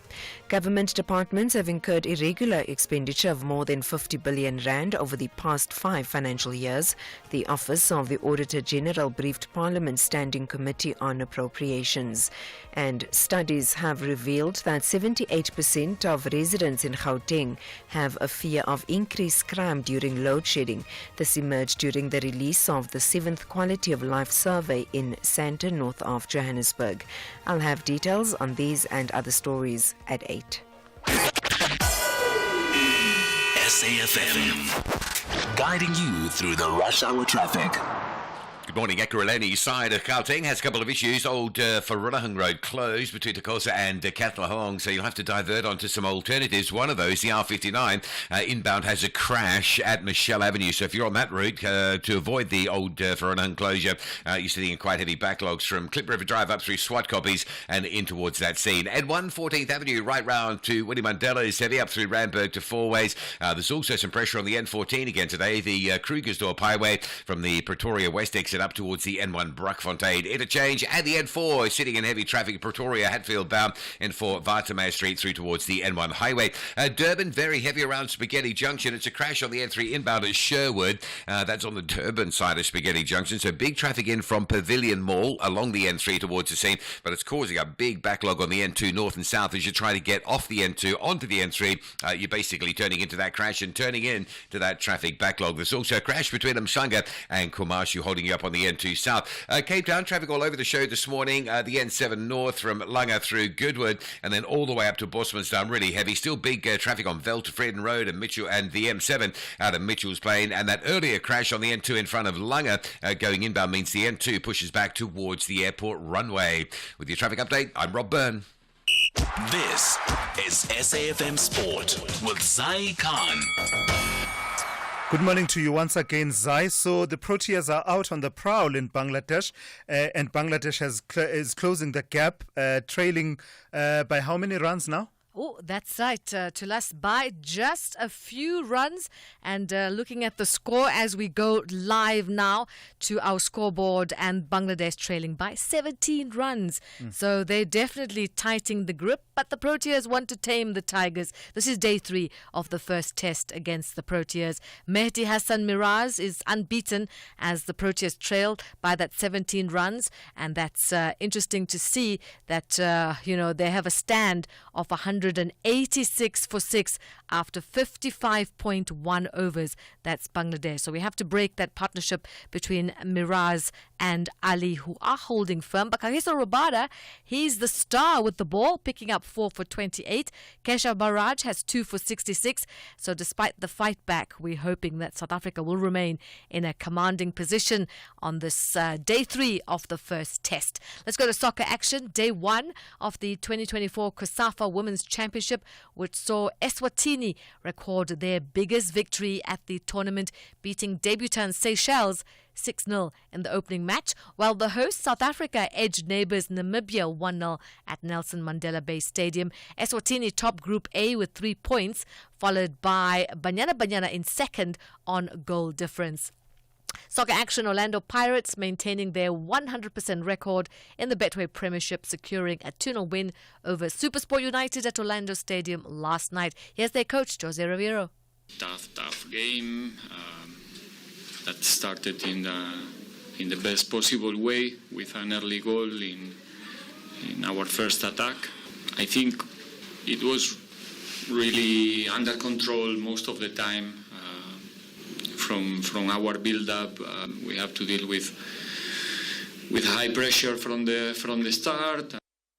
Moving on to Mamelodi Sundowns head coach Manqoba Nqiti, providing an update on star player Themba Zwane, who underwent Achilles surgery last Friday. He remains hopeful for a swift recovery and the return of their talisman. Meanwhile, Sundowns are riding high after a 5-0 thrashing of Golden Arrows and are gearing up to face Royal AM tonight. Themba Zwane was a complete rupture on the Achilles. The operation took place yesterday, and it was very successful. So we are hoping in 4 to 6 months that he will be back.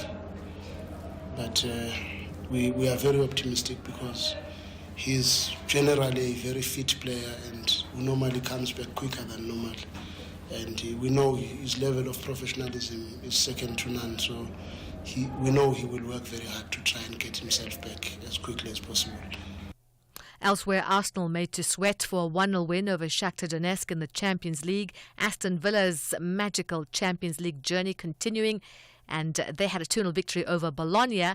And the other match saw Real Madrid producing a stunning second-half comeback from 2-0 down, beating Borussia Dortmund 5-2. And finally, tennis, former Uruguay soccer international Diego Forlan, who played for Manchester United and Atletico Madrid, amongst others, will compete in doubles at the professional Uruguay Open tennis tournament in November. The 45-year-old striker, who was a 2010 World Cup semi-finalist, has switched to tennis since his retirement in 2018. That's how we wrap up sport. We'll have more top of the hour on the Morning Brief. I'm Zai Khan.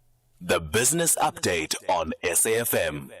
Ndauleng Lechela, good morning to you once again. So some bad news for Sasfin in the financial services sector, slipping into the red. What's that all about? It's really been a tough year for Sasfin. Tulas, the financial services group, has been under the spotlight for quite some time now, following an Al Jazeera documentary released last year. And the documentary alleged that Sasfin staff were working in cahoots with an international gold smuggling syndicate to help launder money. This saw it close down its forex division and begin its streamlining efforts. Despite its attempts to recover, the group has been affected by rising costs, including costs related to exiting its non-core units, as well as a fine from the SOB. Now, the expenses mentioned, as well as a tough macroeconomic environment, saw the company record a loss of 58.7 million rand from a profit of close to 113 million reported in the previous period. Another issue that is weighing on the group is its dispute with SARS. The Revenue Services claims that Sasfin owes close to 5 billion rands in relation to the money laundering issue. The group has pushed back, though. It also said it will not be making provision for those costs in particular. Now, looking ahead, Sasfin, which was close to getting its shares suspended as it kept delaying the release of its financials, says it's focusing on its wealth and rental finance businesses that have been performing well. Sasfin has confirmed that the group still plans to delist from the JSE before the end of the year, as its controlling shareholders offered to buy out the smaller players. The group said it would update markets on that plan in the next month or so. And Sasol was out with a trading update, and it led to a fall in their share price due to the mixed update. Markets really punishing Sasol there. That share price falling over 5% in yesterday's close. And on a longer term basis, so far this year, Sasol has declined 40.8% to just over 108 Rand per share. Now, the share price movement follows that mixed update for the quarter ended September. The chemicals and energy company faced challenges from a stronger Rand, oil price volatility, and lower refining margins. Additionally, coal quality issues and shutdowns impacted production. Despite these challenges, Sasol saw some positive growth in some areas. Gas production increased, and its Chemicals America business also reported a rise in sales. The company also made progress in renewable energy, with a 69 megawatt wind farm starting operations during the period. But Sasol's coal purchases jumped 53% due to operational challenges at its mines. Moving forward, Sasol has maintained its 2025 market guidance across most business segments, except for NATREF and fuel sales volumes. Sasol now expects that unit's full-year volumes to increase by up to 10% compared with 2024, down from the previous guidance of 5 to 15% higher. Against that backdrop, another update, please, Ndauleng, of the markets here at home, Asia, as well as the United States. Kicking things off in Asia, now markets are mostly in the green, following a quiet finish from international peers. Chinese stocks in particular are making the biggest gains. Hong Kong's Hang Seng is up 2%, while the Shanghai index gains 1.2%. Meanwhile, in Wall Street, futures are in the red, extending yesterday's losses ahead of some key earnings reports. Back at home, we had a downbeat finish yesterday, with the JSE closing in negative territory. The all-share losing close to 0.4%. And then in the currency scene, the Rand making slight gains this hour, but it's still in a tight range, sitting at 17.53 to the dollar from 17.55 about an hour ago. All right, thank you for that. Ndauleng Lechela will be back with one more update for you before the opening of trade on the JSE, and that's coming up in the third hour of the show at about 25 minutes to 9 o'clock.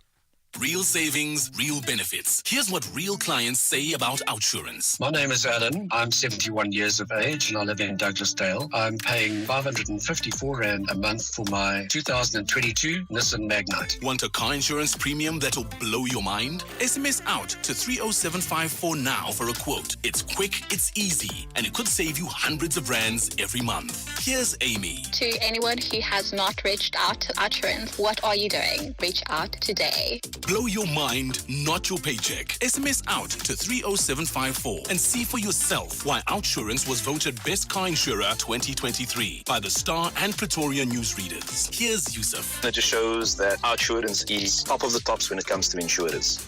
SMS out to 30754 now. That's out to 30754. OUTsurance is a licensed insurer and FSP. T's, C's, and limits apply. Premiums are risk profile dependent and reviewed annually. Client comments do not constitute financial advice. And we went on a water safari, and Mom spotted a hippo, and it said, There is a place where you can see wonder and the wild, with breathtaking scenery and endless landscapes. Enjoy good food and embrace great taste. And the next day we went to the Reed Dance. I saw the maidens handing over wreaths to the mighty Zulu king, and the Zulu warriors chanting, Baye! Explore all this and more in the magical Zulu Kingdom. This message is brought to you by KZN Tourism and Film Authority. Mzansi, we're going back to basics, celebrating the golden narratives that have shaped our nation's screens for the 18th South African Film and Television Awards, a tribute to 30 years of democracy, brilliance, and the future of South African entertainment. The red carpet sparkles at 7:30 p.m. and the main event shines brightly at 8 p.m. on Saturday, the 26th of October, live on SABC2, where you belong.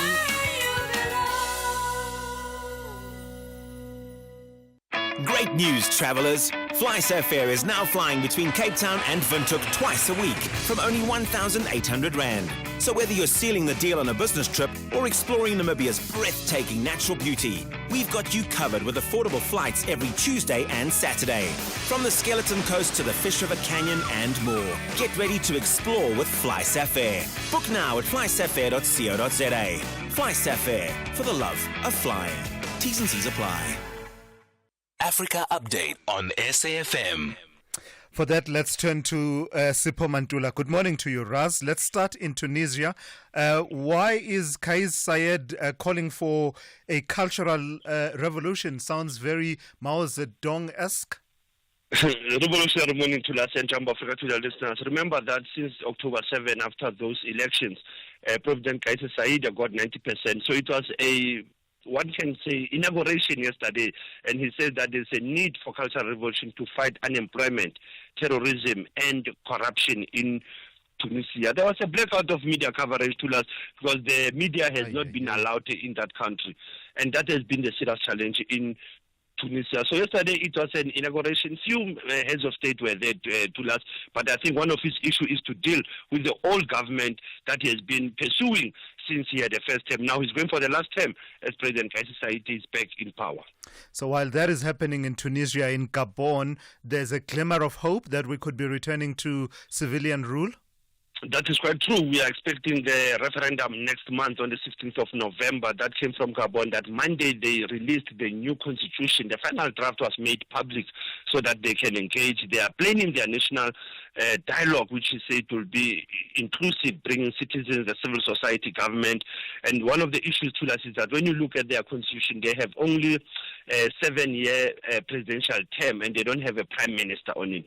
They are also saying French will continue to be an official language in that draft constitution, but they are also guaranteeing separation of powers. Like we have said, it means that the military will go to the barracks and then civilians must go to the state house. And that's how you should understand that Gabon, after the military coup removing Ali Bongo on Dimba, the new government of Gabon has been trying, actually the interim, because it's not new to us. We are waiting for this referendum to come next month. That's how we'll see how Gabon will shape and shake its political landscape. Yeah, that should be quite interesting to see it evolving and a shift back to civilian rule.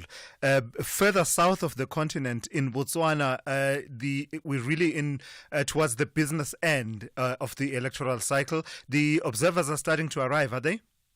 No, that is quite true, Thulas. We are talking of a week before now. Botswana decides on the 30th of October. The former Minister of Tanzania, Prime Minister Mzengo Pinda, will be leading the SADC Electoral Observer Mission in Gaborone.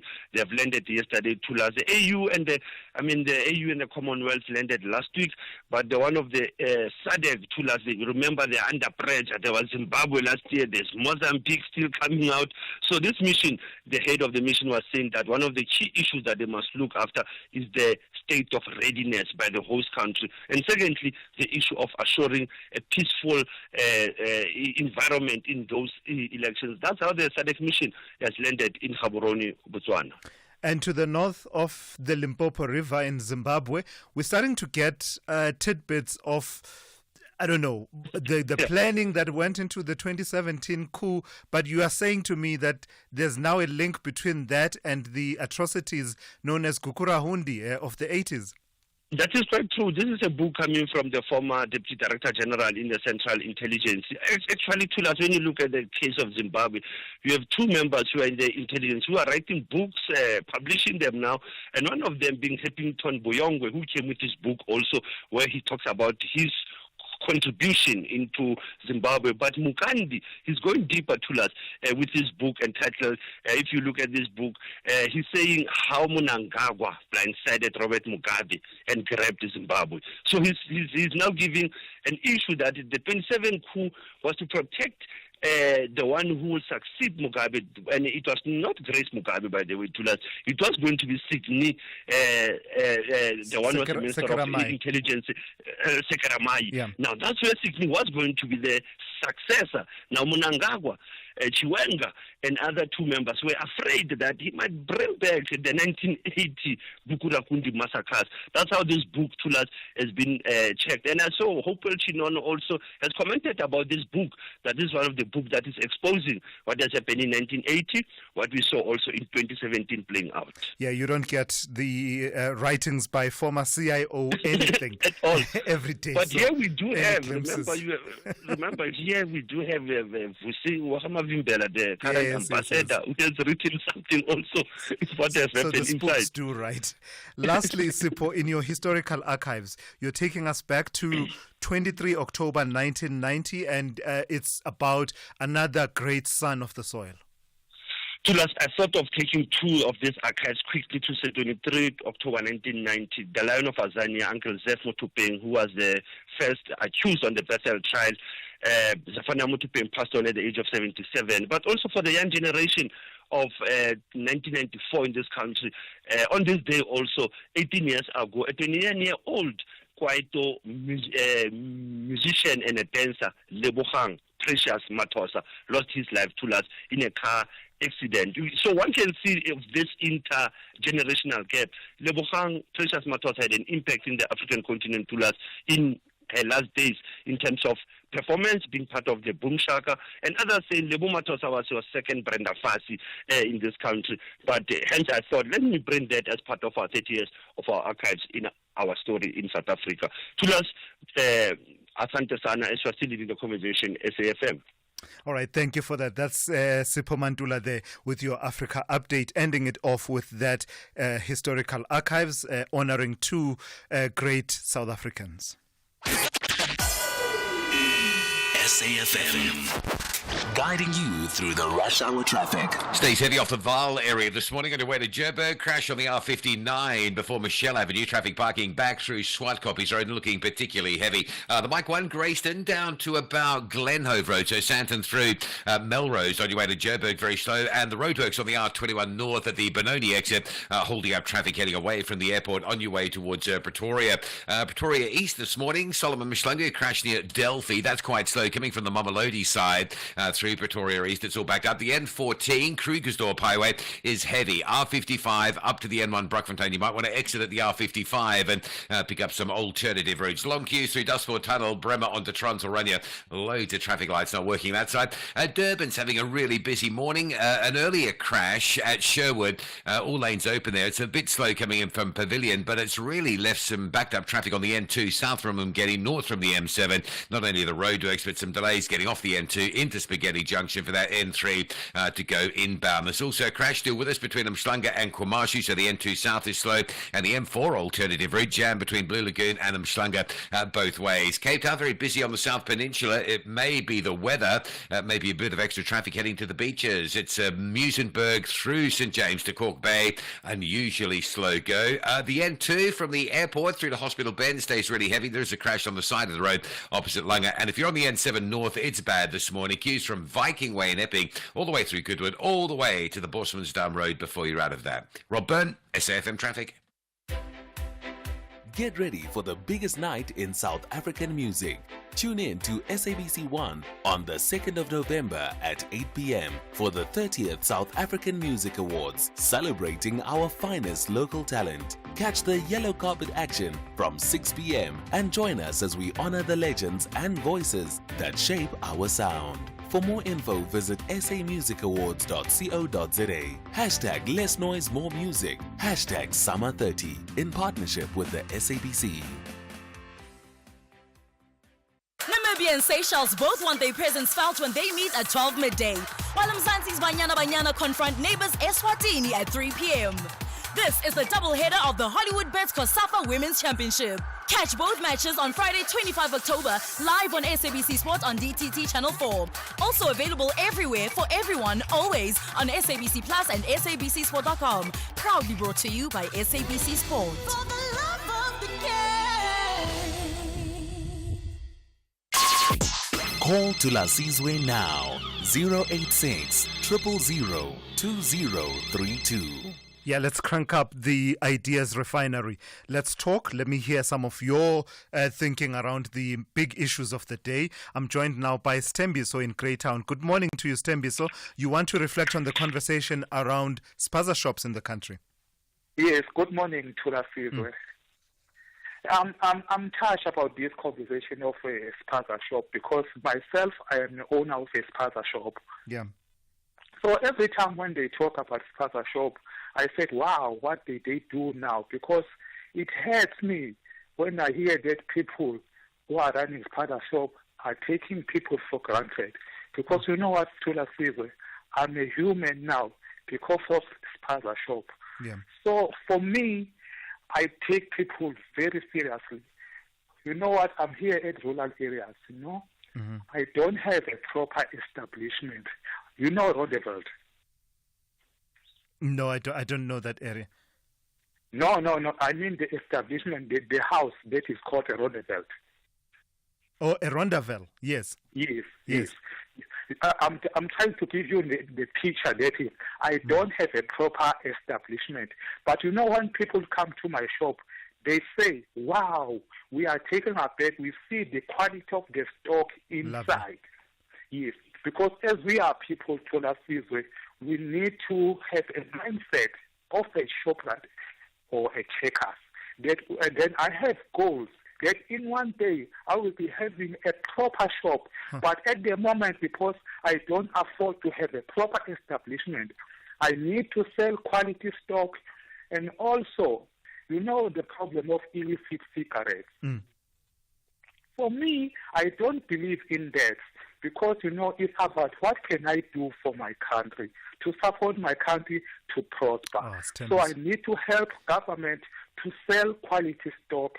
And also I buy my stock from the reputable wholesaler. Wow. I keep the good paper trail so that in future when I run into problems, so that my stock can be traced. Right. You know, I'm so touched to think about this. I'm touched by you. What a beautiful call we've gotten from Stembiso out in Greytown there. It's really beautiful. I have nothing to add to that. I wouldn't want to detract. From what he said. Let me go to Patrick in Pietermaritzburg. Patrick, you also want to talk about the same issue of spaza shops. Thulasizwe kunjani mfowethu? Ngiyaphila kunjani Patrick? Ngiyaphila. Thulasizwe, you must come to Pietermaritzburg. There's a one street from one robot to the next is just Somalians, and they own all those shops on either side. And of course, what they do is they buy their stock from the wholesaler, and then they send it to little towns which are quite close to Pietermaritzburg. But what my question is that the money they earn from those transactions, Thulasizwe, How do they pay tax on that, and where does that money go to Thulasizwe? No, I hear what you're saying. So it adds to that conversation around enforcement of rules and laws, registration and regulation of just compliance in general. Yes, and you must see in Pietermaritzburg, Thulasizwe, there's hundreds of Malawians that have come into this town, plus Zimbabweans and Somalians and Ethiopians. That I'm not sure whether the authorities are checking whether these are legal or what's going on there, Thulasizwe. All right. Thank you for that call this morning. That is Patrick out in Pietermaritzburg. In fact, let me take a quick voice note on the same issue. Good morning, Thulasizwe. This is Alberto Kit all the way from Uppington. I would just like to weigh in into your conversation. Here is no inspectors here in Uppington checking the foreign spaza shops. They are doing as they please. Law enforcement doesn't come to the tuck shops to check their stuff.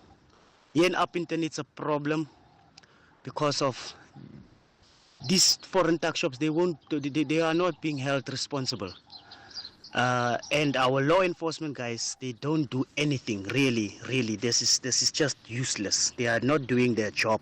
Thank you very much. Bye bye. Yeah, thank you for that. And again, it talks to that issue of enforcement, and that if there's a plan to ensure enforcement across the informal sector and spaza shops, as well as issues of regulating migration, if there is a plan, perhaps the time to implement that plan would be now. Let's speak to Thabo in Kronstadt on the same issue. Good morning to you, Thabo.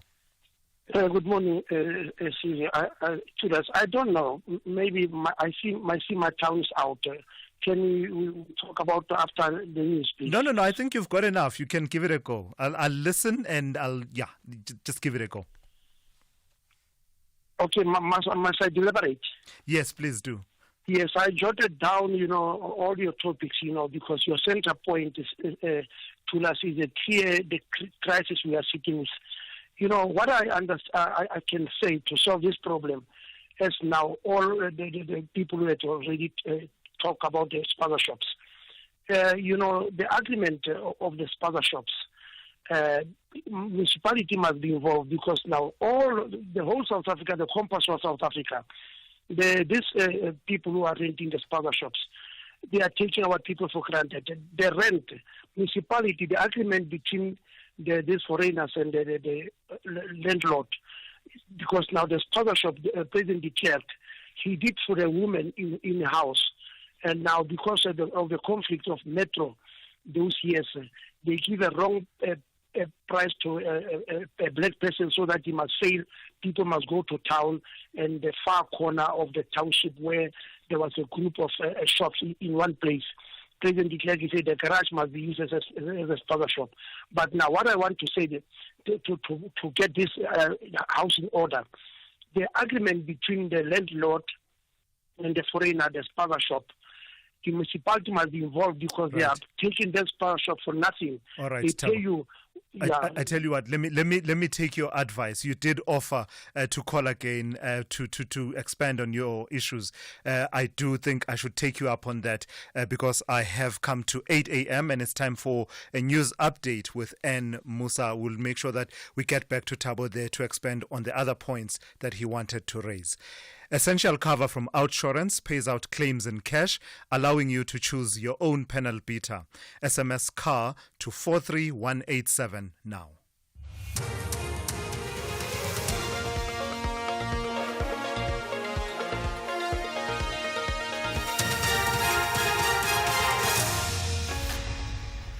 In our top stories, Eastern Cape floods claim 3 lives and concerns over rampant wasteful expenses in government departments.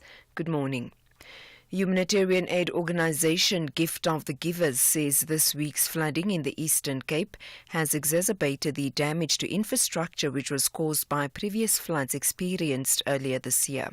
Parts of Gqeberha and Kariga in the Eastern Cape have experienced severe flooding following heavy rain, with Nelson Mandela Bay being the worst affected. At least 3 people have died and thousands of residents have been displaced. The organization's head representative in the Southern Cape region, Mario Ferreira. We definitely running into several millions big figure millions. Road surfaces that was in a bad condition has actually deteriorated now so badly all over a town, not even in this flood area. Due to the heavy rains, the drainage just couldn't cope with the amount of water that came down. So one of the main reasons of this is drainage that's not been cleared. Meanwhile, Basic Education spokesperson Elijah Mhlanga says the more than 300 Eastern Cape learners who missed the exam yesterday due to inclement weather will get an opportunity next month to write the exams they missed. If we were to look at our timetable, the two subjects that were being written are actually catered for on the 28th of November for a rewrite. But it all comes from experience because these are practical subjects that require electricity, they require generators, they require reliable power supply. So historically, they've always encountered challenges, but we did not anticipate that we would encounter a challenge like this one today. So fortunately, we always have a backup paper for CAT and IT, which means the learners now need to just continue with their studies for those particular papers, which are going to be redone on the 28th of November. Government departments have incurred irregular expenditure of more than 50 billion rand over the past 5 financial years. The Office of the Auditor General briefed Parliament's Standing Committee on Appropriations on offending departments in respect of irregular, wasteful and fruitless expenditure. The head of the audit unit at the AG Bongingoma says the Department of Defence incurred the most irregular expenditure at 14 billion rand, followed by the Basic Education with nearly 7 billion rand. And the cumulative irregular expenditure over the past 5 years for national departments amounted to about 50 billion. And on average, if you were to average it out, it runs about 10 billion of irregular expenditure per year over the last 5-year period on average. Studies have revealed that 78% of residents in Gauteng have a fear of increased crime during load shedding. This emerged during the release of the 7th Quality of Life survey in Sandton, north of Johannesburg, yesterday. The survey was done by the Gauteng City Region Observatory in partnership with the Gauteng Government, the University of Johannesburg, Wits University and SALGA. Almost 14,000 respondents were sampled for the survey. The Director for Research Strategy, Graham Gotts, says load shedding has had long-lasting impacts. Some of the impacts of load shedding will last much longer than load shedding. It should say 30% say that load shedding has impacted in some way on livelihoods. And similarly, there's a lot of expenditure that went out the household pocket because of load shedding. And of course, you don't get that money back. So spend more money on food, had to cook with alternative energy sources. And finally, former Labour Minister Membathisi Mdladlana's family says he will be cremated today. Acting President Paul Mashatile has declared a special official funeral Category 2 to honour him. The funeral will have ceremonial elements presented by the South African Police Service. The funeral service will be held on Saturday in Cape Town. President Cyril Ramaphosa will deliver the eulogy. The Western Cape Provincial ANC will hold a memorial today. Recapping the top story, humanitarian aid organisation Gift of the Givers says this week's flooding in the Eastern Cape has exacerbated the damage to infrastructure which was caused by previous floods experienced earlier this year. At least 3 people have died and thousands of residents have been displaced.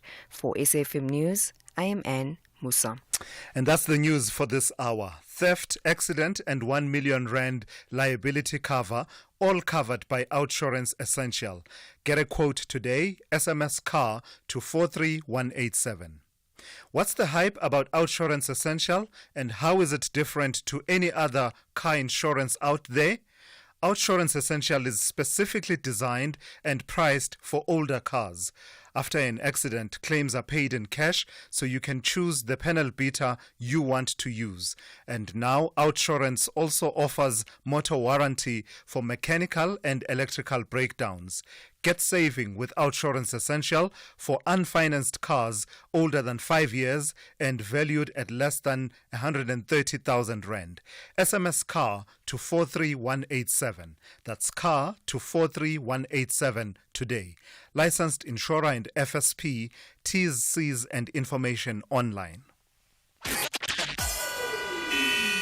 SAFM, guiding you through the rush hour traffic.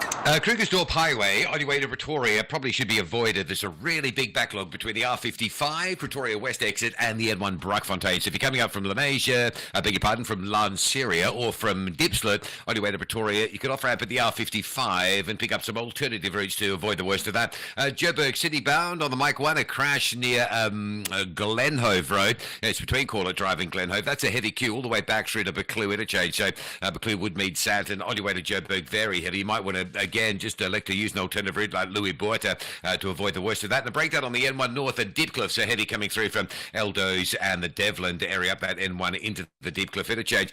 Durban, plenty of pressure on the N23 Spaghetti Junction, northbound from the M7, south from Inanda Road. An earlier crash on the N3 turning into Durban, really responsible for the backlogs, taking some time to clear. And Cape Town, it's a very busy Wednesday. N1 at Belleville, all the way through to city centre. N2 backed up from the airport through to Hospital Bend. Traffic all over Marine Drive this morning. Tableview, Milnerton, Loxton Road at Woodbridge Island, down to Boundary Road, and your fourth queue you pick up through Barden Island to the N1. Rob Byrne, SAFM Traffic. A very good morning to you in your SFM sports headlines. It's cricket action. The Proteas are under pressure as Bangladesh narrow the gap to just one run.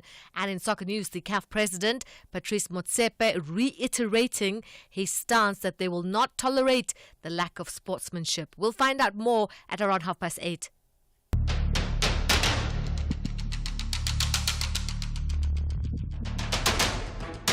The Morning Brief with Thulasizwe Simelane. Weekdays, Monday to Friday, 6 to 9 a.m. The Morning Brief with Thulasizwe Simelane. Weekdays, Monday to Friday, 6 to 9 a.m. 8 minutes after 8 on this Wednesday. Good morning, South Africa. This is the Morning Brief. I'm Thulasizwe Simelane. Hey, listen, I'm loving how the conversation burns. We've lit a few fuses, and the conversation is alive and burning on a number of the topics that we've covered this morning. In particular, I'm talking about the topic of spaza shops, regulation of informal trading, the sense that there needs to be a diffusion of the tension in communities about these issues, as well as the control of migration and how that interacts with the informal trading sector, as well as spaza shops. The backdrop to all of this, of course, are the incidents that we've seen recently of children, mainly children, falling ill and some of them dying after they'd eaten food that was purchased either from an informal trader or from a spaza shop, and with those elements of migration also coming to the fore. You are interacting with that, and I'm loving it, and we'll give it time for us to hear from you within this hour. But also, we did have a conversation about disaster management in the wake of the flooding that is happening in the Eastern Cape and parts of KwaZulu-Natal as well. We've just been pulling at various threads around preparedness of, the national disaster management infrastructure and system, but also filtering all the way down to the local government sphere. What are some of the preparations that go into it, and how does town planning, basic town planning and planning your infrastructure to be resilient in these times? I'm seeing you interacting with all of that, and we will make time to interact with all of that within this hour. We are into the third hour. We will be taking your calls as well throughout these conversations, and the number to dial for that is 086 000 2032. You can also send me a WhatsApp voice note to the number 061 410 4107. This is SAFM, Conversations That Move Us. The third hour of the Wednesday edition of the Morning Brief starts now. South African Airways is expanding in the DRC. We now offer direct flights from Johannesburg to Lubumbashi, the heart of the DRC's mining hub. Our convenient arrival time allows seamless connections to key regions like Ndola and the Copper Belt, opening up new growth opportunities. Traders can benefit from our generous baggage allowance, while SAA's superior aircraft belly capacity ensures your cargo reaches most parts of Congo on the same day. Book now at flysaa.com or contact your travel agent. South African Airways, connecting Africa to the world, one flight at a time. There's a song that goes, money can't buy me love. And that's true. But then they told us all you need is love, which anybody with a mortgage will tell you most certainly is not true. Love won't pay your parking tickets or your student loan. It's also needy. It requires effort, availability, constant care. But more importantly, love requires time. And while money can't buy you love, it can certainly free up some of your time. Time to spend on the things you love, with the people you love. And if you're looking, maybe even time to find the one you love.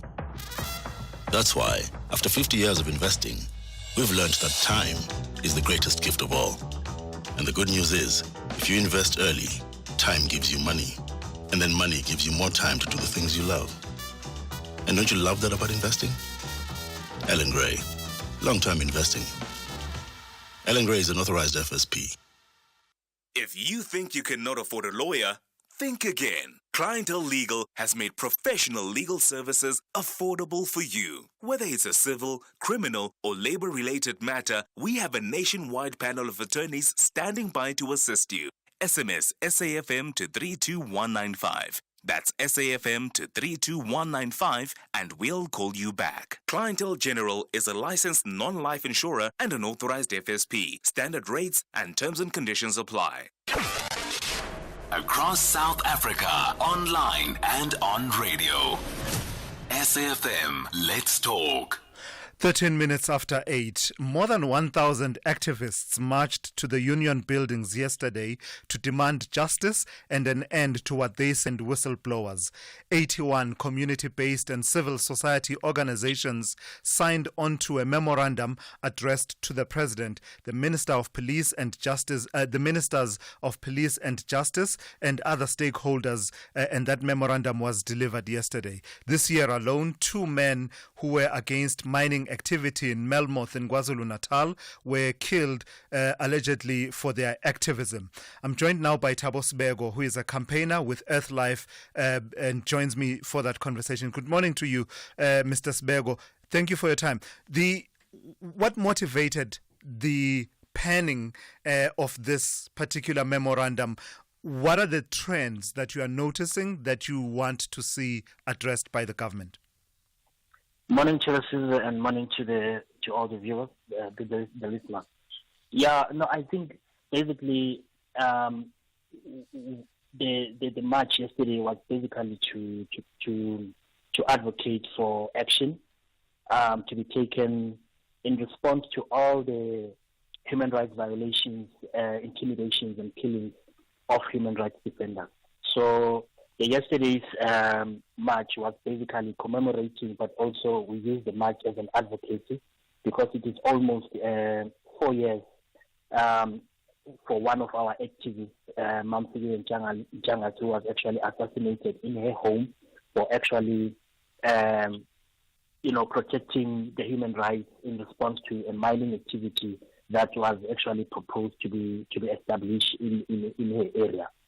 So basically the trends are that most of the human rights defenders are kind of assassinated for pushing back or for questioning a development which comes in the form of a mining in their own areas. So in most cases, there isn't actually no any justice served, or the people that they assassinate have not been put into justice, and no arrest has actually been made thus far. So basically yesterday was just to say the office of the presidency, the Minister of Police, and the Minister of Justice should actually come on board to actually ensure that justice is actually served for the human rights defenders. So before we talk about whistleblowers, let's stick with the theme of community activists and human rights defenders. Is it your sense that the use of violence, threats, and even murder and assassinations of community activists, you mentioned the sector of mining, is it your sense that it has become systemic? And if it is that appreciated by government, that we're dealing with something systemic here? Yeah, basically what we have seen is that mining, basically in a lot of local areas, particularly in the deep rural villages, is actually been seen as, a way of actually creating employment opportunities, But a lot of developers are actually making their way in ensuring that is actually happening. So a lot of communities who are actually making a living in the land which the mining activity is established, they come on board and question, raise issues of water, raise issues of land, raise issues of their livelihood. Most of the time there are a lot of intimidations and threats. In most cases, people are being killed. As a result, a lot of people tend to be afraid of actually raising their concerns because of they've seen what happened to their peers. So the normal scenario here is that, which is something that we have seen, is that there's really nothing happening on the ground. When people are being killed or any kind of level of human rights violations, particularly for the human rights defenders, there's really nothing happening there. I mean, if you look, for an example, Bazuka Khater, who was actually assassinated 8 years ago, it is only a case number that is there, but there hasn't any arrest that has been made so far. All right, Thabo Sibeko, we have to leave it there. I don't have the best of lines to you, but I think we got the essence of what your march was all about, the march by human rights defenders and activists to the union buildings yesterday. Thabo Sibeko is a campaigner with EarthLife. At Business Outsurance, ensuring your business is our business. Switch to Business Outsurance today, and you could get a massive 20% discount on your business insurance premium. Get affordable cover to protect your business against everyday risks. Get the best business insurance at the best price for your business. SMS quote to 43328. That's quote to 43328 to switch and save today. Licensed insurer and FSP. TCs and information online. The citizens of Manchester are highly motivated to cruise with a convincing victory against Southampton. It's brilliant from Grealish, and Guardiola's up there as well, and City lead. Meanwhile, the Saints are pumped up to fight for the entire match duration away from home. It's flicked on, and again the Saints have the effort, and this time he does score, and we're back in the game. This is the Premier League. Catch the exciting contest between reigning champions Manchester City FC and Southampton FC on Saturday 26 October at 3:30 p.m. live on SABC3. Also available everywhere for everyone, always on SABC Plus and SABCSport.com. Proudly brought to you by SABC Sport.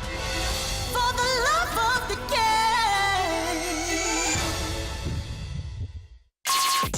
Call Thulasizwe now. 086 000 2032. All right, together, let's lead the conversations that move us. Let me take some of your calls. Let me start with Mike in Carltonville. Mike, you want to talk about this theme of spaza shops. Good morning. Mike, I want to... Yes. Yes, I can hear you. Yes, I can. I want to say it very clear and truthful. The government will not succeed in their drive to invest in spaza shops or to have the spaza shop of our own South African to compete with these people, with the foreign owned shops. Why is that? Purely, even if they can pour billions of rand, 100 billions of rand one. You say these foreign shops, they have their own manufacturing, distributions, and retailing process.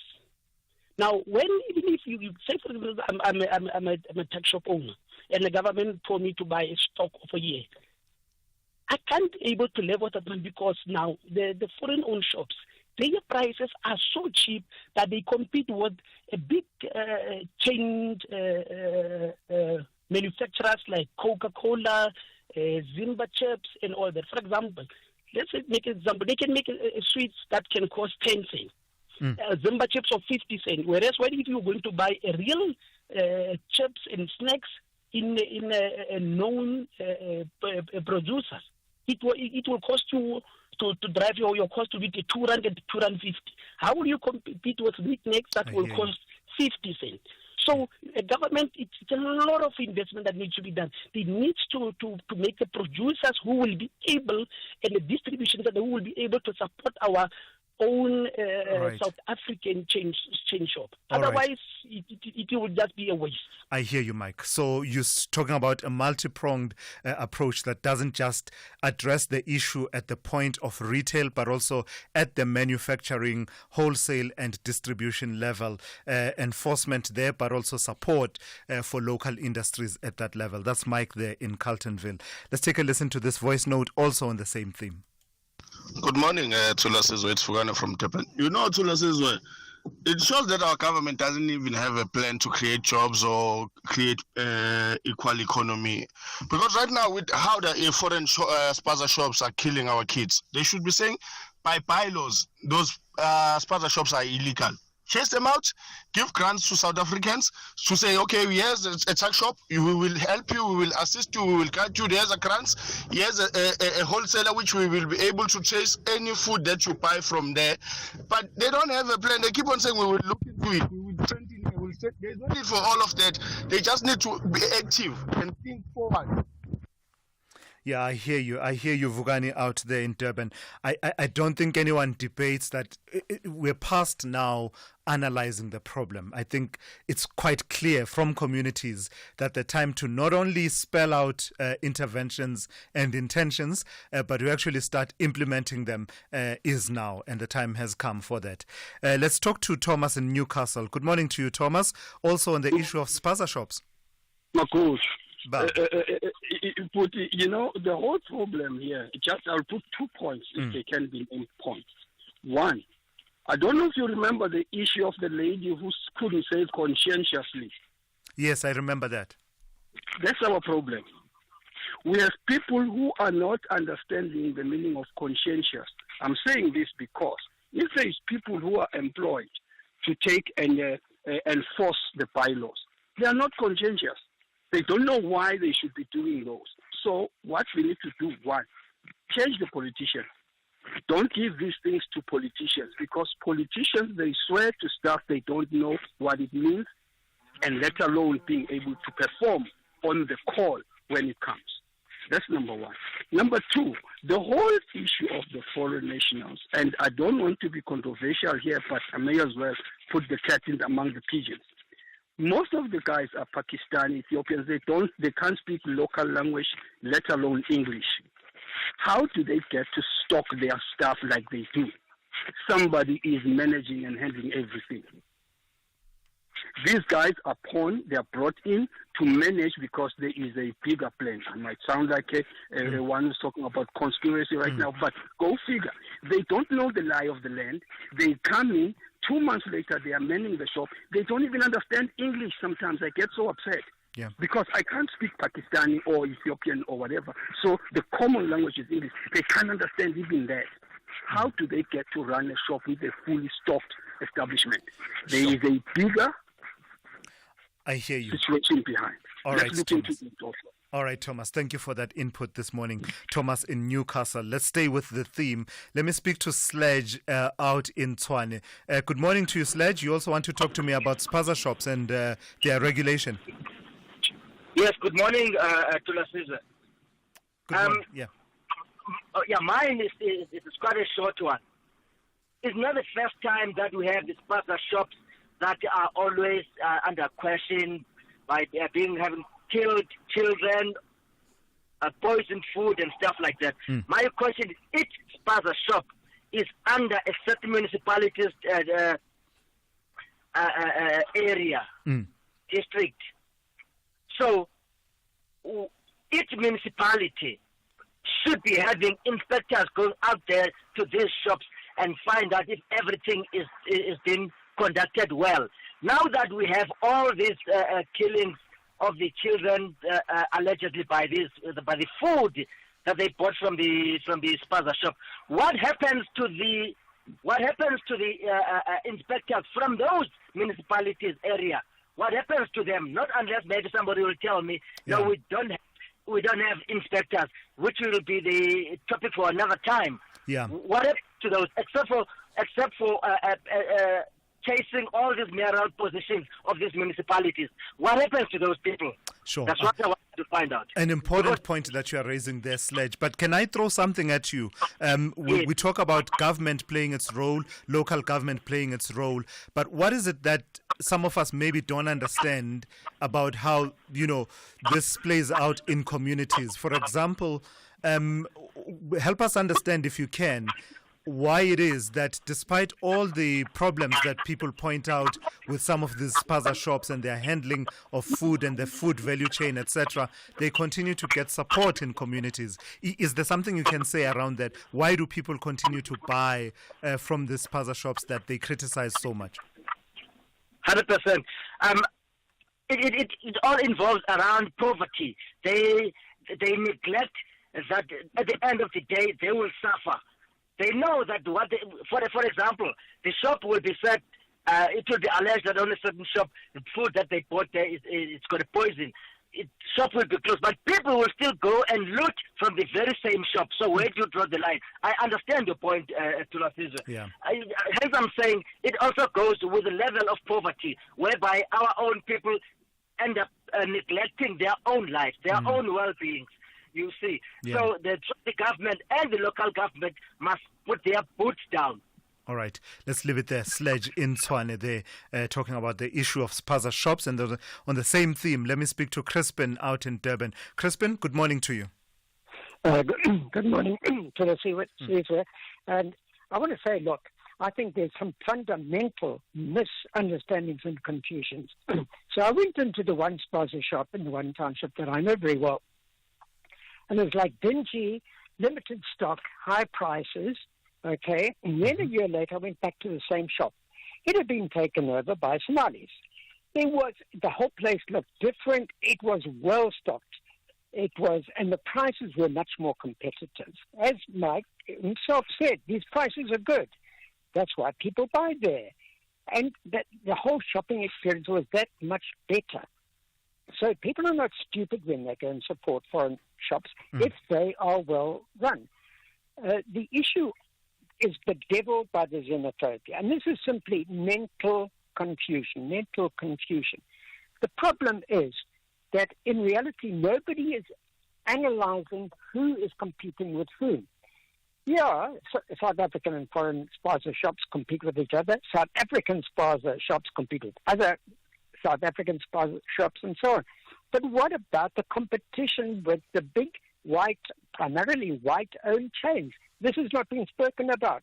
So that Somali shop that I went to is effectively competing with a Pick and Pay, which is about 3 kilometers away, that people have to pay money to get to and pay money to get home again and pay for transport of, expensive transport of hardware, for example. Yeah.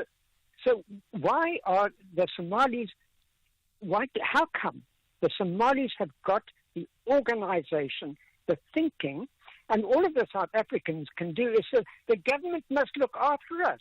I mean, that's a classic business thing of we're all for free markets, but the government must pay for us must subsidize us, must provide us with wholesalers. You're not going to tackle the inequalities in the economy from that very negative mindset. All right, Crispin. This is poor thinking. I hear you. Thank you for that. That's Crispin in Durban there. Of course, part of the other elements of that conversation have to do with the stock may be cheap in some of these spaza shops, but the quality. You can keep things cheap if, in terms of the inputs, you are keeping them low by cutting corners. I'm just bringing to the fore some of the arguments that I've heard being made in this conversation. At 8:30, let's check in with N. Musa with the latest news headlines. Good morning. Thanks to us. In the headlines, 3 people have been confirmed dead due to the floods in the Nelson Mandela Bay Metro, while over 3,000 people have been evacuated to 19 shelters. A 33-year-old man who's accused of killing 5 family members in Bergville in KwaZulu-Natal earlier this month is appearing in the Bergville Magistrates Court to apply for bail today. And the Polokwane Mayor John Mpe says the city has lost over 100 million rand due to fraudulent overtime claims from employees. He says according to a forensic investigation, some workers were claiming overtime while on leave. I'll have details on these and other stories at 9. SAFM, guiding you through the rush hour traffic.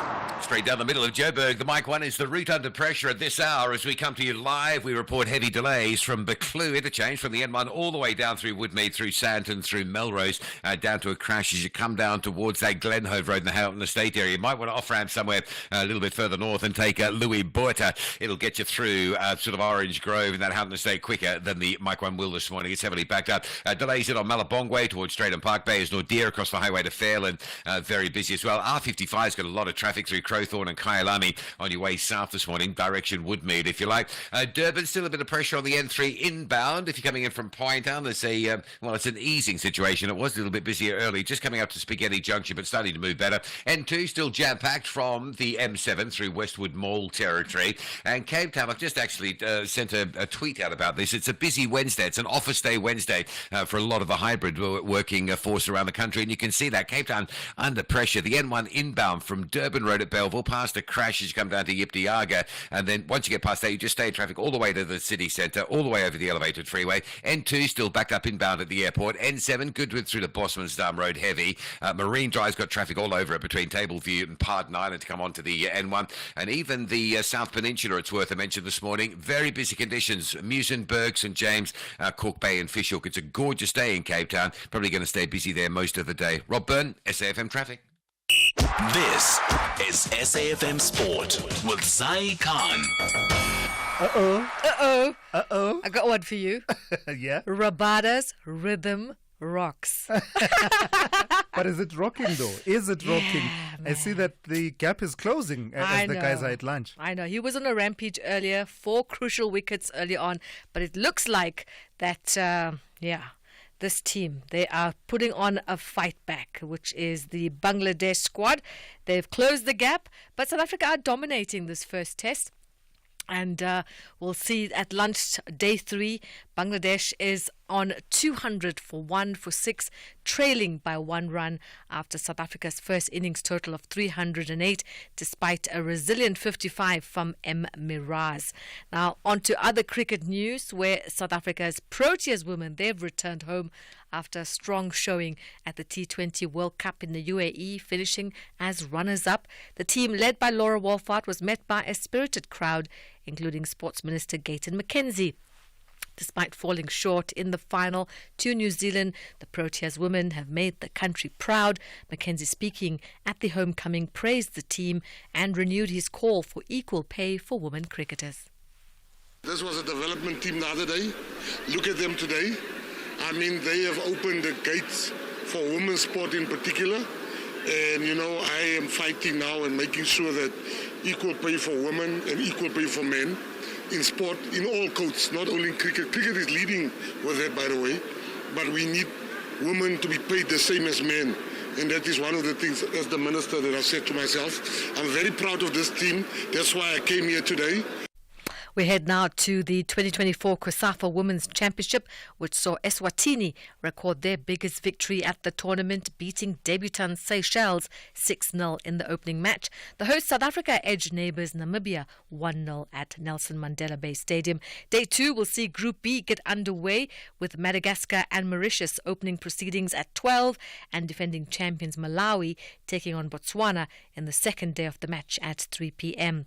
Now, the CAF president, Patrice Motsepe, reiterating his previous stance that they will not tolerate the lack of sportsmanship behaviour that has been practiced in African football for a long time. Speaking during the 46th CAF Ordinary Congress in Addis Ababa, Ethiopia, Motsepe says the recent unfortunate incident between Nigeria and Libya, which saw the Super Eagles boycotting their 2025 AFCON qualifier, was very unfortunate. The Super Eagles decided to boycott their game after they were stuck in a Libyan airport for over 20 hours.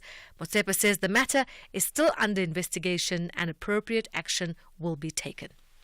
One other quick issue that we should have zero tolerance. And I'm not going to express any comment, because when there was this problem with the Nigerian national team in in Libya. And I will not comment on that because there's a proper investigation, but I want to emphasize a principle that we will not tolerate, because this is something that has been going on for quite some time. Your national team, let me emphasize, forget about the Nigeria and Libya situation, because that process has been properly investigated and appropriate action will be taken. Appropriate action will be taken. And that's how we wrap up sport on the morning brief. There'll be more on SAFM around 12:30. I'm Zai Khan. The Business Update on SAFM. All right, for that, let's turn to Ndauling Lechela once again. Ndauling, if I recall correctly, a few days ago, it was the World Bank that was reviewing South Africa's growth prospects, the economic growth prospects, in an unusual way. Instead of downward, it was upward. And you are telling me this morning the IMF has followed suit. That's right. The IMF just joining other international institutions, turning a positive on South Africa's economic prospects. According to the latest World Economic Outlook from the IMF, the country's expected growth rate for 2024 has been revised upwards from 0.9% to 1.1%. And for the final quarter of 2024, it's now expected to reach 1.7%, up from the previous forecast of 1.3%. Looking ahead to 2025, the IMF is also more optimistic, increasing its growth forecast from 1.2% to 1.5%. There's been growing optimism following the outcome of the national election. The IMF also highlighted the country's upbeat conditions as energy supply issues improved and as Transnet continues with its turnaround strategy. On the global front, the IMF has kept its forecast unchanged, pegging in global growth at 3.2% for 2024. It says the outlook is stable, but warns of potential risks, including trade protectionism. We've seen this play out between Europe and China, as well as between Beijing and Washington. IMF has also warned of other risks like regional conflicts and disruptions to supply chains. And Ndauling, back home, there's the SA SME Fund. What is that about? And tell me about its focus on tech startups. So the SA SME Fund is a collaboration between government, labor, and business. It was formed by members of the CEO initiative. So they're looking to boost small businesses, particularly businesses within the tech sector. The SME Fund has partnered up with the Technology Innovation Agency and E-Squared Investments to launch a 300 million rand fund to support early stage startups in the country. This initiative aims to bridge the gap in venture capital funding for innovative entrepreneurs, addressing a critical need in the country's ecosystem. Now, historically, South Africa's venture capital market has been cautious, favoring established businesses over startups. Unlike markets like the US, which have taken bold bets on unproven business models, local funders typically invest in companies with a proven track record and growth. This has earned local venture capital the reputation of being more like private equity. Now, the new fund aims to change this narrative by investing in at least 50 tech-driven startups through the use of fund managers. So those fund managers will be identifying those tech startups. The SASME Fund has garnered support of South Africa's largest companies as shareholders, including ABSA, Telkom, Discovery, FirstRand, and the PIC. This, of course, through the CEO initiative. The fund was started with 1.4 billion rand and invests mainly in black entrepreneurs. In addition to those funds, SASME Fund has a 300 million debt fund for small businesses with the Gauteng provincial government and the IDC as investors. It also has a fund of venture capital funds worth 795 million rand, which focuses particularly on Series A and B investments. Lastly, Ndauling, what kind of tone has Asia set, and also what kind of a trading day are we looking at here at home and in the United States? So the the JSE could be in for a mixed trading session as investors just await more market-moving catalysts. Traders at home, though, will be eyeing tons of news. We have the inflation numbers for September coming out later today. There's also earnings from restaurant group Famous Brands and EOH. Meanwhile, in currency markets, the rand making slight gains, trading at 17.52 against the dollar. Over in the US, futures extending losses, slipping deeper into the red. There has been, caution taking hold over on that front ahead of the election taking place in the next few weeks. Markets and traders, they're also just digesting company earnings. Over in Asia, those stocks on track to end mostly higher, with the exception of the Japanese Nikkei, which is down 0.8%. All right, thank you for that. That's Ndawling Lechela. Have yourself a great day, Ndawling. Ndawling has been watching all things to do with the economy, business and the markets and giving you updates for the last 3 hours here on The Morning Brief. Great news, travellers! FlySafair is now flying between Cape Town and Windhoek twice a week from only 1,800 Rand. So whether you're sealing the deal on a business trip or exploring Namibia's breathtaking natural beauty, we've got you covered with affordable flights every Tuesday and Saturday. From the Skeleton Coast to the Fish River Canyon and more. Get ready to explore with FlySafair. Book now at flysafair.co.za. FlySafair, for the love of flying. T's and C's apply. SAFM values your views. Be an active citizen. I tell you what, we have lit a fuse with the conversations we've been having this morning. So we want to make as much time as possible, and we will take your calls towards the end of the show and try and spend as much of the last few minutes of the show engaging with you, particularly the issue around regulation of spaza shops and the food value chains of those spaza shops. That conversation is, as they say today, is lit, and we want to give you as much time as possible on it. So you can give us a call towards the end of the hour. But for now, let's turn to this conversation. An expert says the monetary value of withdrawals from the two-pot system is an indication of the need for ongoing education and professional financial advice. Siphamandla Buthelezi, who is head of platforms at the advisory firm NMG Benefits, has emphasized that it is crucial for those seeking to withdraw from the system to understand the tax implications of withdrawals from their savings pots. Buthelezi joins me now on the line to take that conversation forward. Good morning to you, Mr. Buthelezi. So we've had about a month, just over a month of the two-pot savings system. What trends does it show in terms of the engagement of members with their retirement funds? Good morning, Thulasizwe. I hope you're doing well. And thank you so much for having me. Yes, I think it's been a couple of weeks since the launch of the two pots. I think one of the very obvious trends that we've seen is the fact that for the first time in the DTB administration space, we had an opportunity whereby the DTB administrators had a chance to deal with the members.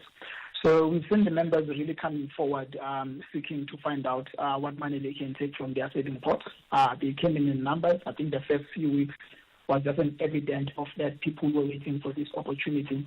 But I think that on its own really did introduce the opportunity for organizations like ours at NMG Benefits to actually develop the skills and expertise to deal with the members.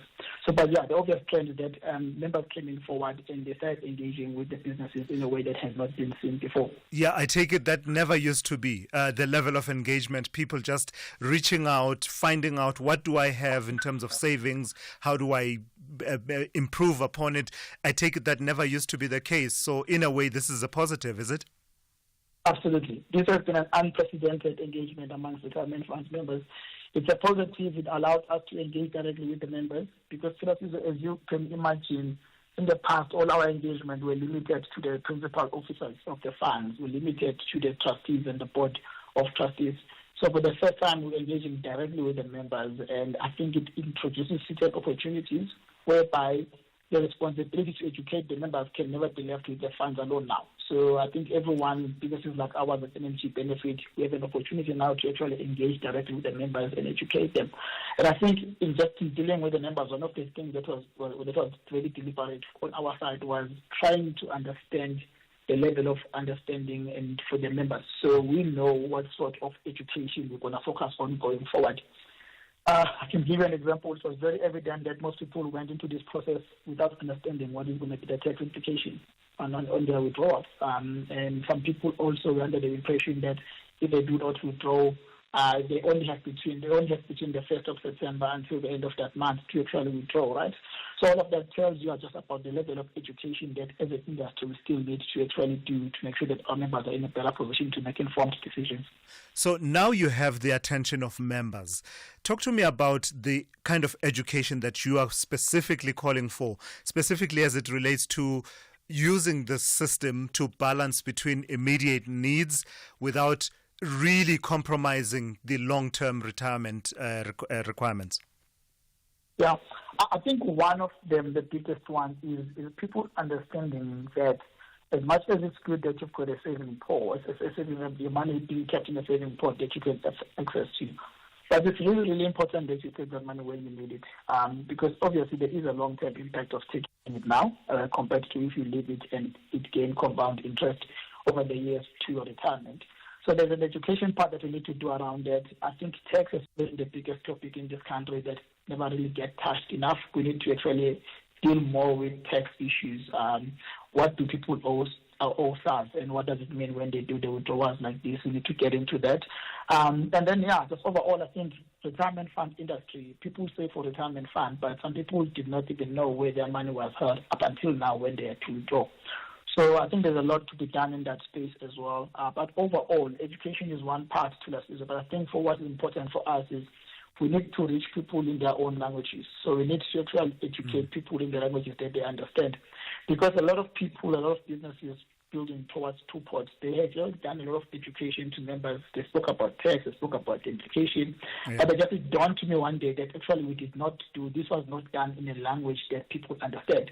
So we often educate in English and assume that everyone's going to understand. We write pamphlets in English, we put stuff on website in English, but a lot of people who come to our offices, they didn't read all of those things because they didn't understand it. So I think education needs to be designed in a way that reaches people in their own languages. All right. I thank you for bringing forward those insights, those unique insights from your perspective. That is Siphamandla Buthelezi, who is head of platforms at advisory firm NMG Benefits. SAFM, guiding you through the rush hour traffic. Pretoria easing up, that's good news if you're on your way through the region at the moment. The N1 south, not too bad for a Wednesday. A little bit of traffic between Old Joburg Road and Samram, but apart from that, looks fairly decent. You will pick up some delays, though, some big delays. You come off the N1 onto the Mike 1, the M1 from Buccleuch, all the way down through Woodmead, Sant, and through Melrose, down to a crash down by Glenhove Road. You'd want to come off at Woodmead or Marlborough Drive and hit Louis Botha as your alternative route. Try and sneak through that way. The highway is exceptionally busy. Durban, bit of pressure still. N3 inbound to Pavilion coming through from Pinetown. The N2 stays heavy for this time of morning on that run through Spaghetti Junction. There is a crash just after Spaghetti Junction, plus the roadworks at Westwood Mall. So if you're on your way in from Chatsworth, in from Umlazi, heading to the airport, it is jam-packed. The M4, Virginia Airport, coming out of Umhlanga towards Durban, staying busy as well. And Cape Town, just a really busy Wednesday. The N1 from Plattekloof Hill all the way through to City Centre. N2 from the airport through to the City Centre. The N7, really heavy jams this morning. Goodwood through Bosmansdam Road. Some real problems getting off at Bosmansdam Road going down into Montague Gardens type area. Marine Drive at Loxton, those lights still short timing. The traffic still queuing. Kuberg Road through Brooklyn down towards the N1. Kuberg interchange very busy. A lot of pressure on the South Peninsula Main Road. St James Cork Bay with the weather around Cape Town today is likely to be busy. And what we have seen just during the morning and up to the early part of the afternoon around Cape Town recently is some real heavy pressure at the cable car. Looks like being another pretty good day for that, so expect some heavy congestion in that area. Rob Byrne, SAFM Traffic. Get ready, Mzansi! The jaw-dropping 82 million rand estimated lotto jackpot is your chance to take home big millions this Saturday. Don't delay. Play Lotto for an estimated 82 million rand jackpot today for your chance at an unforgettable win. Buy your tickets now in store on nationallottery.co.za, the mobile app, cell phone banking, or simply dial *120*7529# for USSD. Panda, Pusha, play. Players must be 18 years old or play responsibly. E2 is a proud operator of the National Lottery. Call Thulasizwe now. 086 000 2032. Yeah, let's maximize and have the conversations that move us here on SAFM. Let me take some of your calls and your WhatsApp voice notes. It does seem that the issue of regulation of informal trading, the food value chain thereof, as well as spaza shops, has taken on a life of its own, and I love it. So let me just take some of your voice notes now before taking some of your calls. Thulasizwe Simelane in Cape Town on the issue of spaza shops. I remember South Africans yesterday, they were so obsessed saying that these guys, they are cheap, they know how to make business, they are working as a collective. But you ask yourself, where do they stock all these products? The products that they stock is not South African Peru standard qualified. It is the products they made themselves, and they are cheap because that is not even passed from the SABS. So South Africans, you need to be careful. Don't buy something that is not even seen in your factories. For instance, even the Simba they are selling, they are not from the real Simba that we know here in Cape Town, Cape Town. Yeah, I hear you. But I also wonder, to what extent does the limitation of choices in some of these communities lead people to seek bargains as much as possible? But I take the point you make about, how are they able to realize these savings and continue to be sustainable? Good morning, my brother. Good morning, Thulas and the team. My brother, I just want to reflect on this issue of food poisoning. Food poisoning. South Africa is under attack. South Africa is under attack, my brother. I can tell you, you can see these foreign nationals who are illegal in this country. They are selling drugs to our youth. They are kidnapping our youth. They are now poisoning the food and they sell it to the kids. Where is the future of this country? Because the future of the country lays on the youth. And now, if they killed our kids, where's the future? Where's the future? South Africa is under attack, my brother. Sure.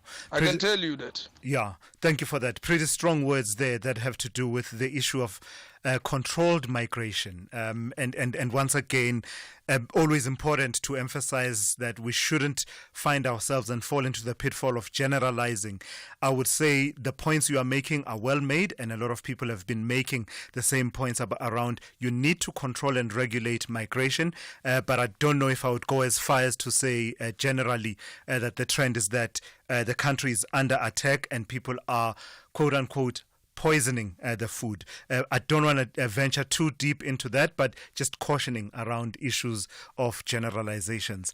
Let's bring in Eunice in Johannesburg. Eunice, good morning. You want to talk to me about the same issues, spaza shops? Yes, Thulasizwe. Look, a few years ago, I recall an incident where the very same thing happened in Orange Farm, where all the foreign spaza shop owners were kicked out of the township. And lo and behold, a few weeks after that, the very same community had a public meeting and they said, bring them back because our local shopkeepers are ripping us off. We cannot pay 25 rands for a loaf of bread. Now, the point here is that, look, a lot of these spaza shops will work on small profits and big turnovers. Now, the question of food being packed and what have you, Thulasizwe, this is where local municipalities need to employ more inspectors, compliance inspectors, whether it's health inspectors or overall checking. Because what's happening here is you're having a lot of backyard factories that are now just making products, whether it's food, non-food, or whatever. If you can recall a few years ago, Carte Blanche did an expose somewhere in Amalgam, where people they caught people. I mean, were packing Valpre water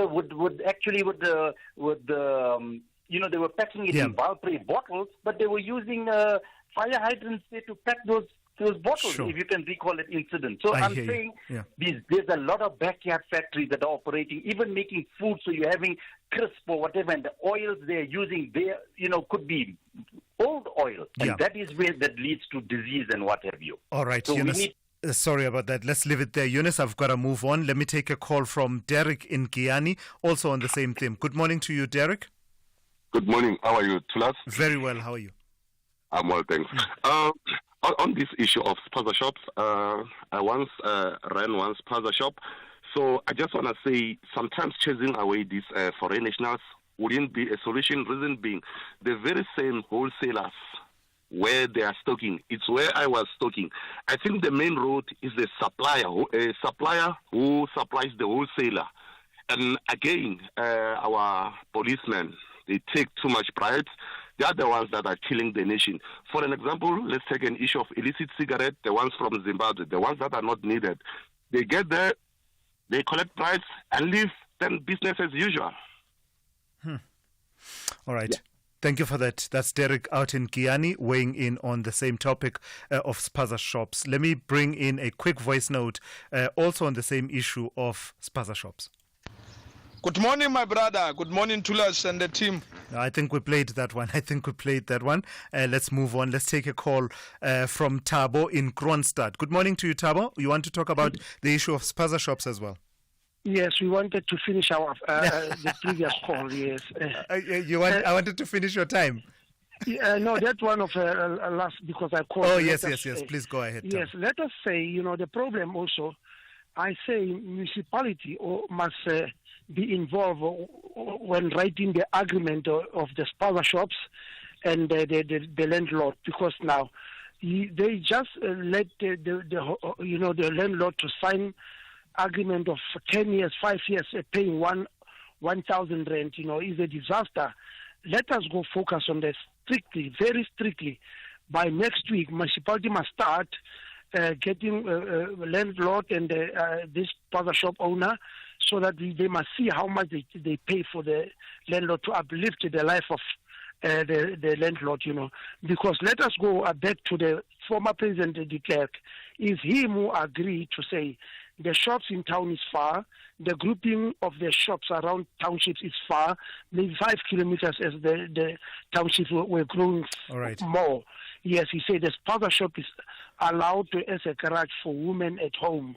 All right. That is where I wanted to wait because, yes. All right, thank you for that. Thank you for that. That's more this morning, bringing another dimension to the regulation of the relationship between spaza shops and their landlords from whom they rent space from which they operate. Kanti in Cape Town, good morning. Also on the same issue, spaza shops. Morning, Tulas, and how are you, sir? Very well, how are you? Good. Tulas, for me, this is much deeper than what we see today. I'll tell you why. Because at some point, a few years ago, there was a gentleman called Isaac Homo who was invited by KFC to discuss the issue of foreigners and the foreign shops. Mr. Homo said something very important for me. He said, some of these guys are planted into our informal economy by terrorist organizations.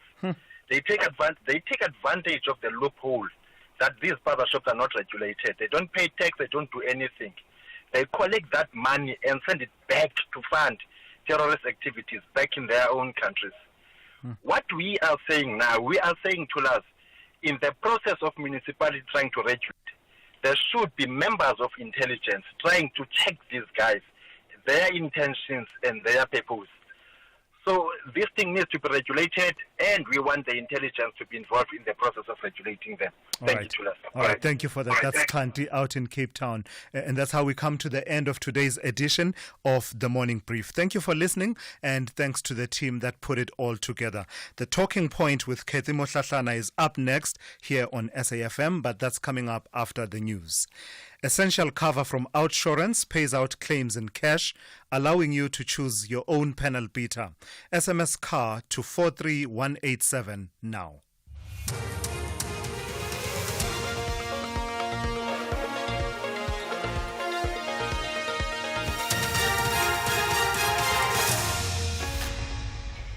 In our top stories, death toll in Eastern Cape flooding rises and Trump accuses UK Labour Party of interference in US election. Good morning. 3 people have been confirmed dead due to the floods in the Nelson Mandela Bay Metro, while over 3,000 people have been evacuated to 19 shelters. This follows heavy rains in the metro, which left a trail of destruction. Eastern Cape Kochta MEC Zolile Williams has blamed the municipality for a poor drainage system.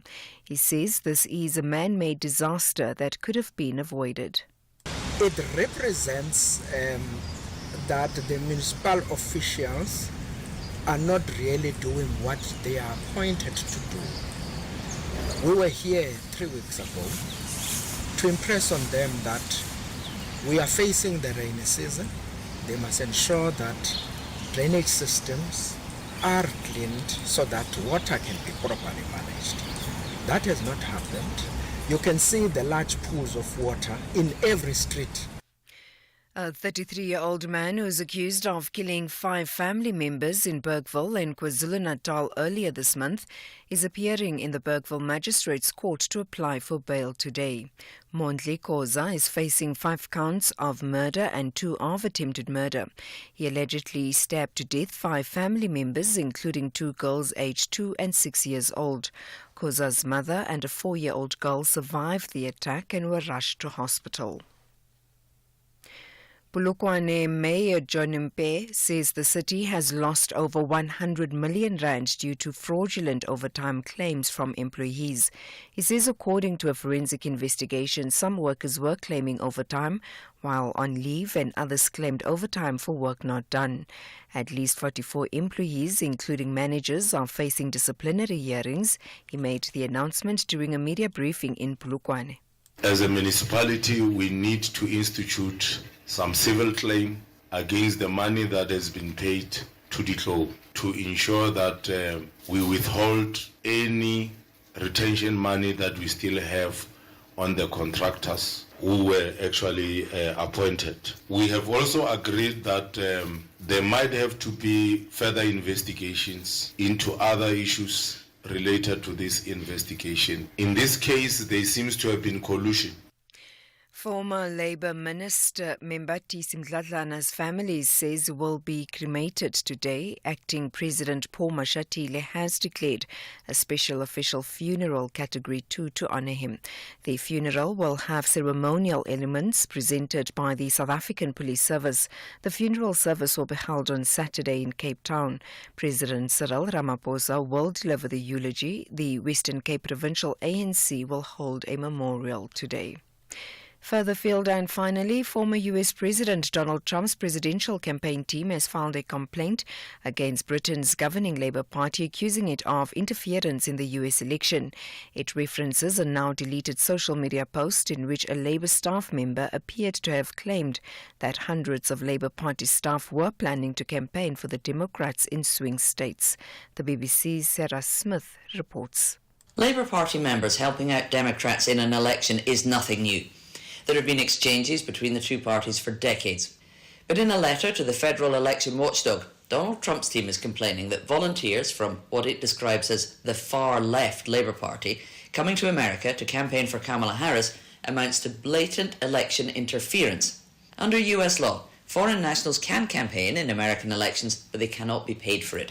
It's understood these trips are being funded by individuals themselves who've taken leave from their jobs, with accommodation being arranged by Democrat campaign volunteers, not paid for by the Labour Party. Recapping the top story, 3 people have been confirmed dead due to the floods in the Nelson Mandela Bay Metro, while over 3,000 people have been evacuated to 19 shelters. For SAFM News, I am Anne Musa. And that's the news for this hour. Theft, accident and 1 million rand liability cover, all covered by our Insurance Essential. Get a quote, SMS card to 43187.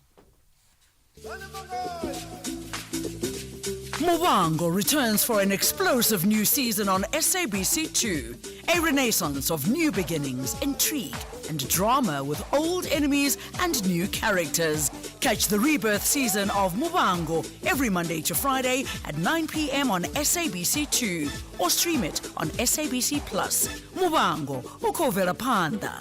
SABC2. If you think you cannot afford a lawyer, Think again. Clientele Legal has made professional legal services affordable for you. Whether it's a civil, criminal, or labor-related matter, we have a nationwide panel of attorneys standing by to assist you. SMS SAFM to 32195. That's SAFM to 32195 and we'll call you back. Clientele General is a licensed non-life insurer and an authorized FSP. Standard rates and terms and conditions apply. Your older car has needs. Outsurance Essential is specifically designed for the needs of older cars. With Outsurance Essential, you get up to 1 million rand liability cover. That means if you cause an accident, the other car you bumped into could be covered for up to 1 million rand. Enjoy this and loads more great benefits at a low price. Get saving with Outsurance Essential for unfinanced cars older than 5 years and valued at less than 130,000 rand. SMS car to 43187. That's car to 43187 today. Outsurance is a licensed insurer and FSP, T's, C's and information online.